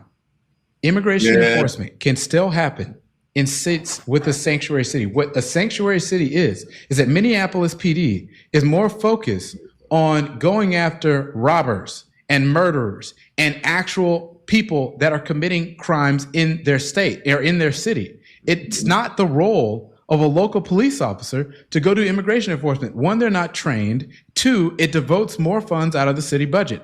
That's not something that city and local taxpayers pay for. Immigration enforcement is the role of the federal government. And that is why it is the federal government that goes in and does those things. That's why they apprehend people in sanctuary cities all the time. You want to know how that makes sense? That's why Tom Homan was Can I able to do, respond to excuse that, me, or no? that's why Tom Homan was able to do ICE raids in Minneapolis despite the fact that it was a sanctuary city. Why? Because he can literally do that because that's the jurisdiction of the federal government. You don't know what you're talking about. All you know how to do is to get on here and flap your gums because you gonna let me go and respond you to that, listen or to you're just gonna whatever talk Trump over me? says. Pam Bondi was trying to get into the You're a liar. into that state. I have it pulled up right here. They do that. Give me a second. They already do that. Pam Bondi notified Minnesota felons in Minnesota. He was, you know what? I'll have to do that research on my own because I know what he was trying to get elected for. But you know how these people are. Because of Obama, they ain't gonna never elect another black president ever again. Where's that Pam Bondi thing? You don't got that anymore, do you? Where's that? Stop Googling it. Yeah, 'cause why? you wanna go to the next one. Why? Why'd you stop Okay. Googling it? Why'd you wanted to stop Google Googling it? Slap nut? Low IQ? Why'd you stop Googling it? Why? Because you cry racism. And there it right? is again. You want to cry There about it is your again. racism? There. See, Yeah. this is what I'm victim talking to about. your skin color. This victim to is your what skin happens color. when low IQ people get in the mess. This guy is low IQ. The Republican Party thinks just like him. This is why, in a couple months, we're going to physically remove these idiots from power. Is that what you're going to That's do? it. My favorite part about the whole part was that you could literally see his gear seize up, like in real time. You couldn't see his face, but you could just see through the way he was talking. Shouts out to that guy. He literally just, and this is what I need to start doing. but I don't have the temperament. I don't. I literally don't. Because I could tell you, if I'm not in the room with you and I don't have a baseball bat in my hand, I just assume just to swing right at your fucking head. I'm trying not to. Everybody's like, you're so violent. I'm trying not to be. But these people, these damn people, delusion. That's why I put them in a separate category, in the delusional category. We don't mess with those people over there. I'll put them in Montana, delusion. Oh, this is a piece of shit coming from Donald Trump's butt. You know what? This piece of shit, he told me once that this piece of shit is worth gold. So I took this piece of shit to the bank, right? And I took it to the teller. And the teller looked at me like I was crazy. This teller was like, what the hell did you have in your hand? It's like, it's a piece of shit. It's like, the teller says, why is it the piece of shit in your hand? The teller, the guy says, well, Trump told me this piece of shit was worth $1 billion. Excuse me, $1 million, not a billion, $1 million. $1 million. And I'm willing to cash in, please. You know what that teller's gonna do? First, she's gonna get a mask. Then she's gonna get some spray. Then she's gonna call the police on you.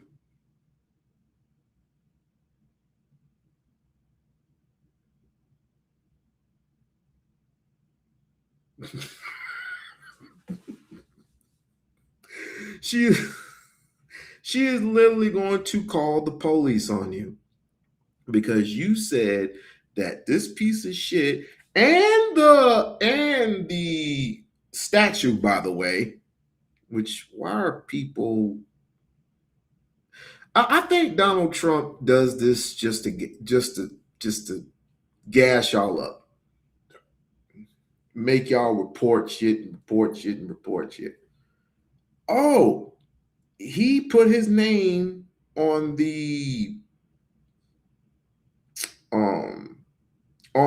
some type of monument that they had up there that they tore his name down. He has his name everywhere. He has his own shoes. He has his own phone. Which did y'all get y'all phones yet? Did y'all get y'all Trump phones? And if y'all bought those ugly ass shoes, have y'all seen those ugly ass shoes? The Trump shoe. Did you see the version of those ugly ass shoes? If y'all buy these ugly ass shoes, do not buy these ugly ass shoes. I can't believe these shoes sold. Do not buy those ugly ass pieces of shit. The Kennedy Center. Why would you put your name on the Kennedy Center? Why would you build a I forgot what the number was. Let's just say it's $2.6 million UFC stadium. Why would you do that?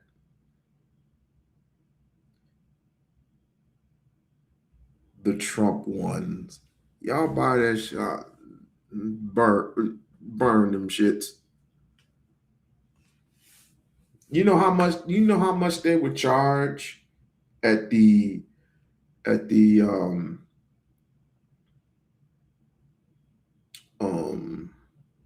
forgot what store that was. What store it was around the corner from my house?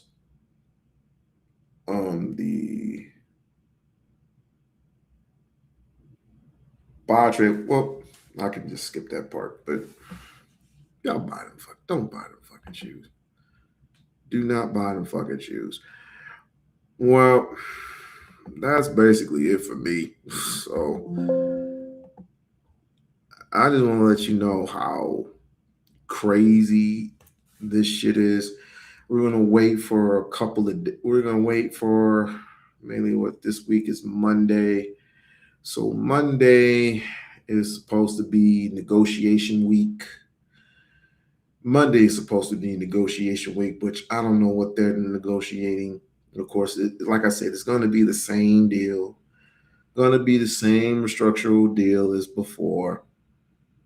You can look this up online. Literally, the same deal that Obama did with Iran is going to possibly be the same exact similar deal that Trump is going to do. It's just going to have his name on it. Point blank, period, in the discussion. In other places, Iran, Libya, Sudan, just crisis all over everywhere. But our main focus here in America is this goddamn economy. How are your gas prices? How are your gas prices looking?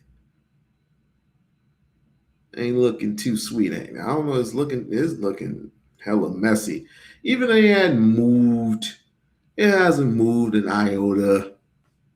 I mean, between Nevada and California, it's like, wow. Again, you should not be at the pump making life choices, life decisions. You shouldn't be doing that. Gas should be at least 50. It should be 50 cents over. Basically, be paying like $3.49 a gallon. Should be that. And it's somewhat the Biden administration had a little bit to do with it. But under this administration, it has skyrocketed. So you're basically paying $1.60 more than what you were paying for before. So go figure. How those groceries Cali has the high. Yep, Cali is $6 to $8. Cali is $6. Let's see, we can look that up too. Shit. What are gas prices? Because I don't have Siri. Gas prices in Cali. As the latest update, the average price of regular unleaded gasoline in California is about $6.36 per gallon, with the mid-grade of $6.27. Premium is $6.45. Diesel is $7.31. Jesus. Like, share, subscribe to the channel. Like, share, subscribe to the channel. Please support the channel. And yeah. Wait, what's going on? The way I view it is, if you have a pot of money in the world, buys food, and we all eat from the same bowl. Things are cheap. Get out. Ain't nobody eating from no damn same bowl. That's like smoking. Would you smoke weed? Would you pass the weed? Would you smoke weed with the same? Would you entrust your weed on somebody else's lips? I wouldn't do that. We eating the dog. No, not the dogs, bro. Not the dogs, bro. Leave them dogs alone. Leave them damn dogs alone. Leave them dogs alone. We're cheaper.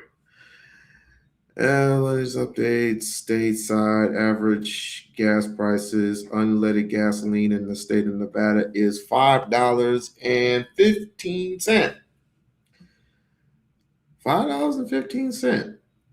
Right. Upgraded is $5 and some odd cents. I don't know. Let me see this real 1 second. How about in New Jersey? What are the gas prices in New Jersey? No, Atlanta. Because I was planning on going to Atlanta, Georgia. What are the gas prices in Georgia? Oh, it's cheaper in Georgia. It is cheaper in Georgia. Unleaded gas is $3.85 per gallon. Mid-grade is $4.30, and premium is $4.72. Why is that? Because the governor gives a shit. The governor actually gives a shit.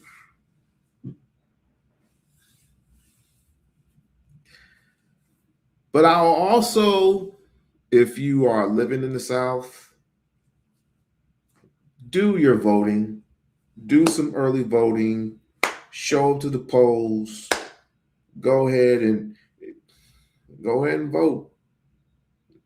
Tony, I know your ass ain't gonna drive all the way to fucking Georgia to put some gas in your fucking. That's a fucking mistake. That's a goddamn mistake. Making life decisions. I'm in California, but I heard Georgia was cheap. They ain't gonna do that. But anyway, so did the president control the gas prices? He controls government, sir.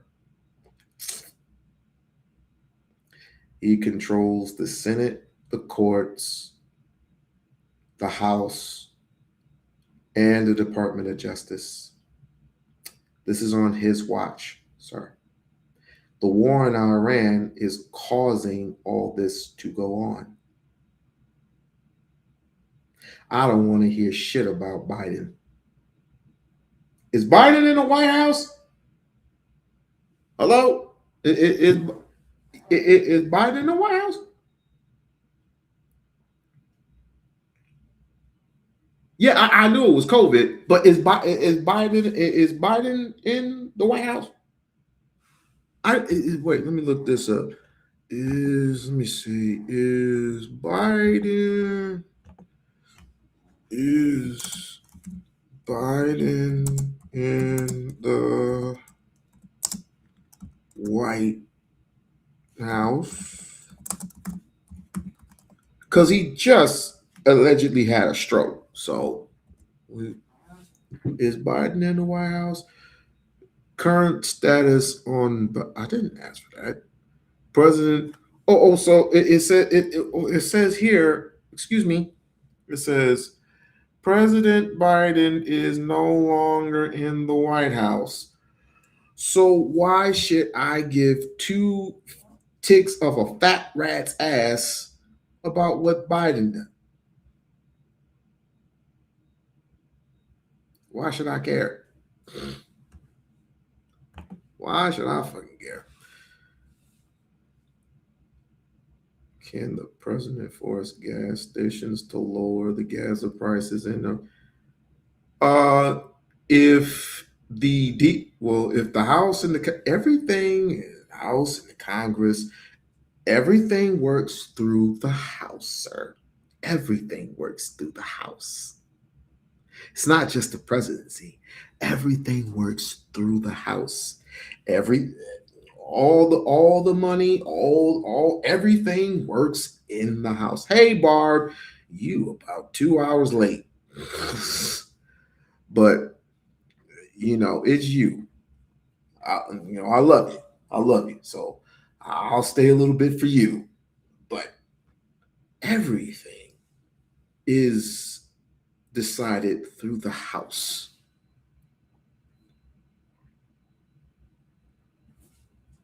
That was COVID, sir. Everything is decided through the House. And then after the House, it is through the Senate. Hell, even Roland Martin, as crazy as he is, can tell you that during a pandemic, but not at the end of his term. Who was who was in control then? Because of health reasons, who was in control of it then? Was it Biden or was it somebody else? Oh, it was Kamala Harris. I'm getting up for work. Oh, getting up for work. Oh, dang. This late? Oh, shit. You getting up from work? Are you a homosexual? No, but your daddy is. So gas prices could causes this. Everybody wants to blame everything on Biden. I am not, ladies and gentlemen, I am not a Biden supporter, nor do I give a two good goddams about what happened with President Biden. This is what you Republicans do. You always put the onus on people who are irrelevant at this moment. People who are irrelevant. People who don't wield no type of power but their voices. They don't wield no type of power. You are in control of the House, the Senate, the Supreme Court, and the Department of Justice. This is what you will. And you have to continuously blame Democrats for this shit? Quite amazing. Ain't it amazing, Barb? Ain't it amazing how they just love blaming shit on everything?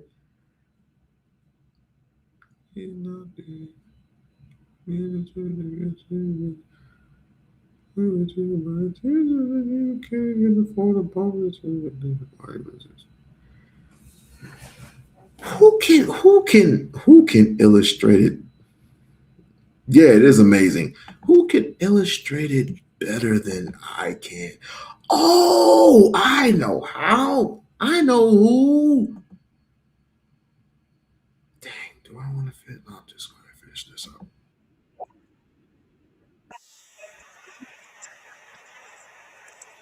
Let me ask an important question. Can Trump sign over the Epstein files?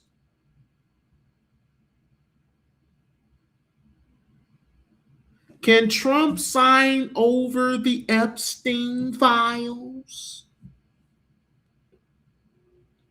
That's some crazy shit.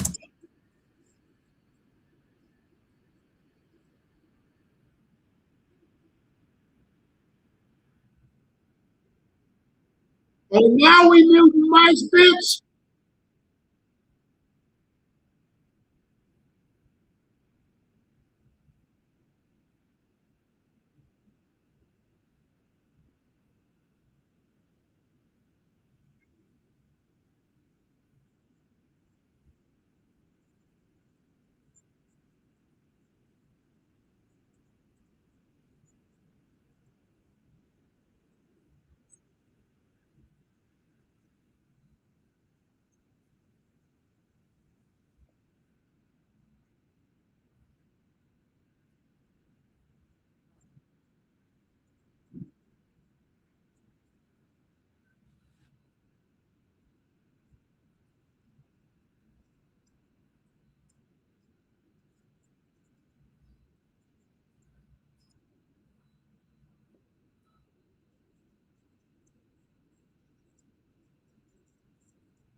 Wait, what?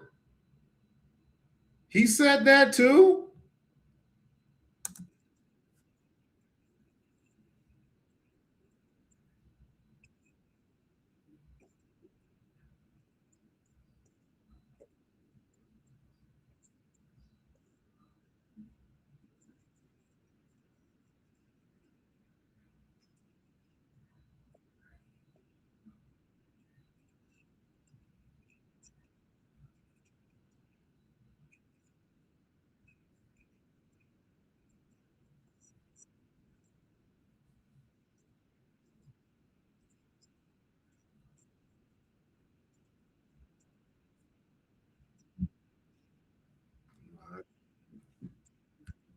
Sorry about that. Sorry about that. What about party? Republicans or Democrats so much as they do among a class of billionaires who are above all of that, above the judges. They've visa waivers, they fly private planes, they don't mingle with the public, whether it's on a plane or in a courtroom. And so anyways, that's my hats off to Marjorie for So they're basically playing with your tax dollars and living their best life. This is what I'm getting from it. Guess who wasn't in the Harris? Kamala Harris was not in the Epstein files. Bill Clinton was. But here's the thing about Bill Clinton. Bill Clinton just cheated on his wife with an adult. Trump punched a 13-year-old in the face.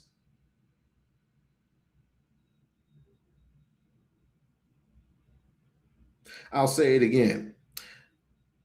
Bill Clinton just cheated on his wife with an ugly, let me not go there, with an adult woman. Trump punched a 13-year-old in the face because he was the 13-year-old girl at the time was giving some special attention, if you know what I mean, and accidentally bit his special attention. So he popped her. This is documented. This is literally documented. And the witness decided to come forth, even though they questioned her 3 or 4 times. She decided to come forth. Anyone who comes forth, even Eugene Carroll, which has been implemented thousands and thousands and thousands and thousands and thousands of times. This has been stated over 1,000 times. And this is the reason why she had won her case in civil court. Why did it not go to trial? I have no idea. I have no clue. Because he's innocent. No, no one is innocent. Whoever is in that fucking file is not innocent. Even Patti LaBelle.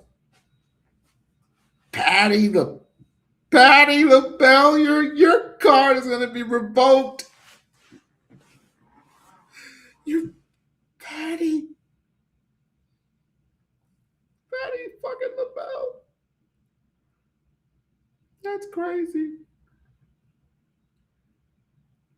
Yeah, she ain't gonna win.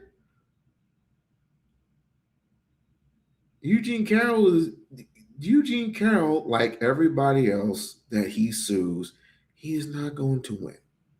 So I'm not worried. He hadn't even paid for anything. I'm not worried about that.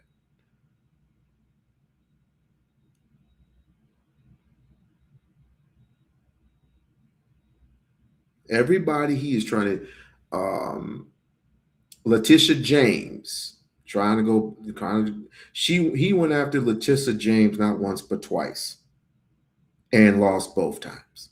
So I'm not worried.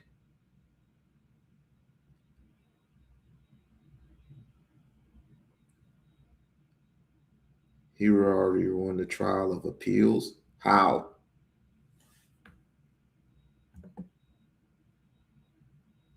And what Trump administration was this? Or what person was this?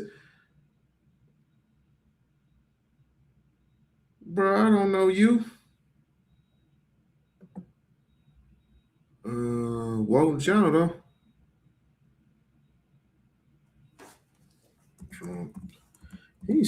Trump sued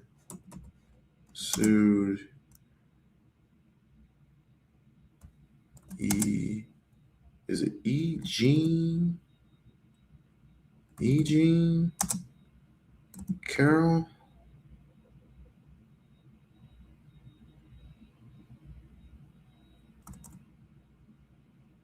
Carol's. I think we see. Wait, leave web. Oops. I can't even do that. Give me one second. He's suing everybody. He just would. First of all, I don't believe it because number one, he sued himself. He sued himself to pay him. Well, he sued himself. He ends up suing the government because somebody was fucking with his taxes. Now he wants to take the $10 billion that he was suing the government for because he now is part of the government, and wants to, sue a version of himself. But luckily that got blocked.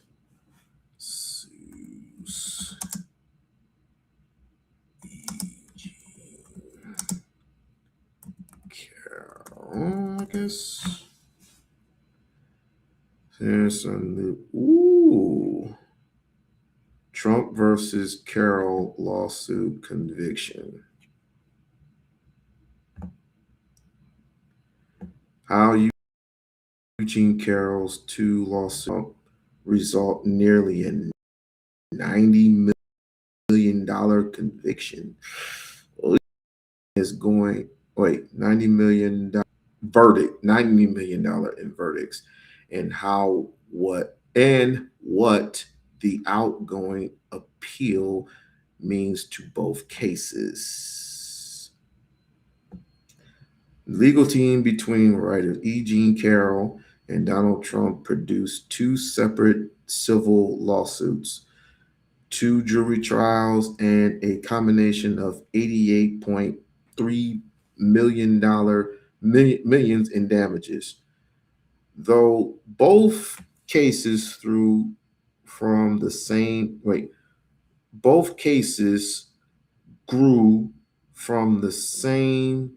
underlying allegation.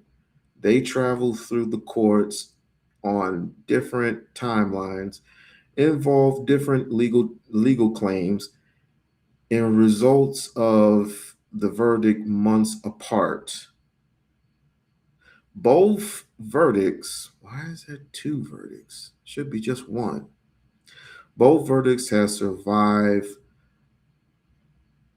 opinionate review so far. As of early 2026, the petition asking for the U.S. Supreme Court. There we go. Asking for the U.S. Supreme Court to intervene is pending. So this is why he probably will win, because now he's involving the Supreme Court, not the smaller courts, but the Supreme fucking Court. Wow. Okay. Response. It doesn't show that he won. It doesn't show that he won. Let me know when he won. Let me know when he win and get. I forgot. Let me know when he won, and he didn't win anything.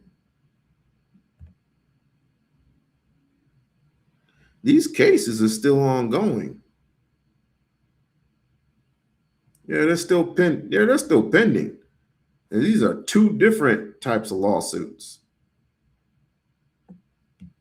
Again, he's not going to win. Unless he ends up going. Let me reiterate, unless the Supreme Court intervenes. But then again, I trust the Supreme Court to do this. Be lopsided. Be one way. I never said he wanted to misread. No, we already established that. We already established that this was pending. We don't leave it at that. This is just a pending investigation or whatever. But did you probably already knew or probably already know that $10 million lawsuit is opened to investigation. Oops. Can we say that it is proven fraud? I gave a like because I'm a Canadian, my brother. All to my Canadians, come back to Vegas. Come back to Las Vegas, please. Please, please, please. Come back, period. So yeah, it's pending an investigation. So we gonna see, because if it were me, people, you know what I would do? Number fucking one. Damn, I'm gonna see before they close. Number fucking one. I would take each and every single dollar away from Trump, and each and every single dollar away from his family, his sister, his not his sister, his sons, his daughters, his daughter-in-laws, his daughter upon over. He's trying to make his whole family fucking rich.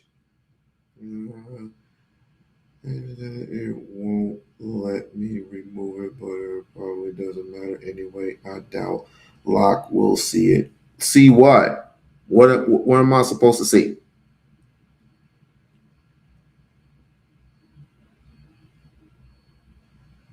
What am I supposed to see?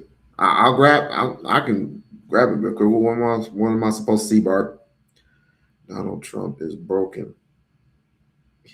Donald Trump is broke. What? Donald Trump is broke. What's your definition of broke? This motherfucker is not broke. He may not have the millions that or I would say the billions that he had before, because he had to pay back all that money through the tariffs and shit. But yeah, he has pending. Yeah, he has a lot of pending lawsuits. I will say that. He has a lot of pending lawsuits. DJT is rich as fuck. Yes, he is rich. Yes. But yes, Trump has pending lawsuits everywhere. If the Supreme Court takes away his immunity, he's fucked. If they take little by little away from him because he's been overboard as late and challenging people on the Supreme Court too. Shouts out to the Jakarta Jackson. Shouts out to that lonely soul right there. Trump is the richest criminal ever. Don't let other people hear you say that, because they're gonna be right on your head. Oh, you're just crying racism. You're just a victim of racism. You're a victim. All Trump's greatest gangsters in the White House and his tug yachts. Trump is used to paying all these people, including Pam Bondi, and which is back in the White House. I mean, why don't bring Kristi Knowles back and put her as, I don't know, put her on the poll or something. I don't know what you mean. But you're giving these people private jets, all this other shit. Giving them private jets with their own little spa and a nice little a nice little bed that they can sleep in while they travel all over the world. And while you're doing that, the American people are suffering. But you said you didn't care, right? As long as Iran doesn't have a nuclear weapon. Taking on those threats, Lauren Boebert, they took her over to the Situation Room, right? Like, this is where, if they're trying to kill or capture Osama bin Laden, this is where they are at the White House. They took her into the Situation Room and tried to whip her into taking her name off of the discharge petition. Over Epstein. Over Epstein, yep. And then the president vetoed a bill that would have brought water to a large portion of Colorado. Like, over Epstein. Over Epstein. And this isn't even, at this point, it's not just about Lauren Boebert. Why are people in Colorado deprived of water? Because their representative wants to expose a sex trafficking ring. And the worst part, it's not like they changed their positions. They're all gone because all of them dared hold true to Trump and his allies' own campaign promise. Like, share, and subscribe. Like, share, and subscribe. Support the channel. Support the channel. Just give a little heart. Just give me a little heart. Of releasing the files. After all, remember this? Everybody in politics has a vice that's much worse than alcoholism, is the way that I put it. But we release the list. Seriously, we need to release the Epstein list. That is an important thing. You say that the FBI has Epstein's list. They're sitting on it. That doesn't seem like something you should do. You're protecting the world's foremost predator. That seems like an evil thing to do, regardless of who may be embarrassed in the release of that list. Why is the FBI protecting the greatest pederast, the largest scale pederast in human history? Simple, because of who's on that list. You wondering why we're not hearing more about this Epstein case? I mean, the guy was only connected to just about every major player in the swamp internationally, and yet you don't hear much about it. And what the hell are they hiding with Jeffrey Epstein? Nice guy. Got a lot of problems coming up, in my opinion, with the famous island with Jeffrey Epstein. You raised the question of Jeffrey Epstein in your remarks about in the Q&A. Well, I think he's got a problem. I mean, what do you think the problem will be? I don't know, but that island was really a cesspool. There's no question about it. Just ask Prince Andrew. He'll tell you about it. The island was an absolute cesspool. But per usual, those promises didn't mean anything. They were window dressing for the rubes who were gullible enough to ever believe that Trump and his allies were telling the truth when they pretended to care about holding pedophiles to account. In reality, they actually wanted to help the pedophiles and needed the control of the levers of government to do it. So the whole thing was a con. Surprise, surprise. They vowed to take down the Epstein class. Lo and behold, they are the Epstein class. And now Trump is doing to his Epstein detractors what he's done to businesses that defy him, news outlets that defy him, universities that defy him, law firms that defy him, comedians who defy him. He is silencing them, something that he wouldn't need to do unless he was afraid of what it is they were saying. The reality is that Donald Trump is clearly implicated in these files, clearly has something to hide, and is using every tool at his disposal to shut up the people who are rightfully pointing it out. Where there's smoke, there's fire. And that smoke is clearly billowing when it comes to Trump and Jeffrey Epstein. Before you go, I'm very excited to announce. Yeah, but like I said before, we're going to see what happens around, let me see, around 8 o'clock y'all's time. By the time I get up, it'll be, 11 o'clock. By the time, 11 o'clock. By the time I figure it out, it'll be 11 o'clock my time. And we'll see what happens with Iran. Because I don't expect anything else. But thank you for coming and supporting the channel. For those of you who are new here, thank you for coming through. Barb, thank you for coming through. Have a good day at work. And I guess I'll see y'all in a later video. Peace.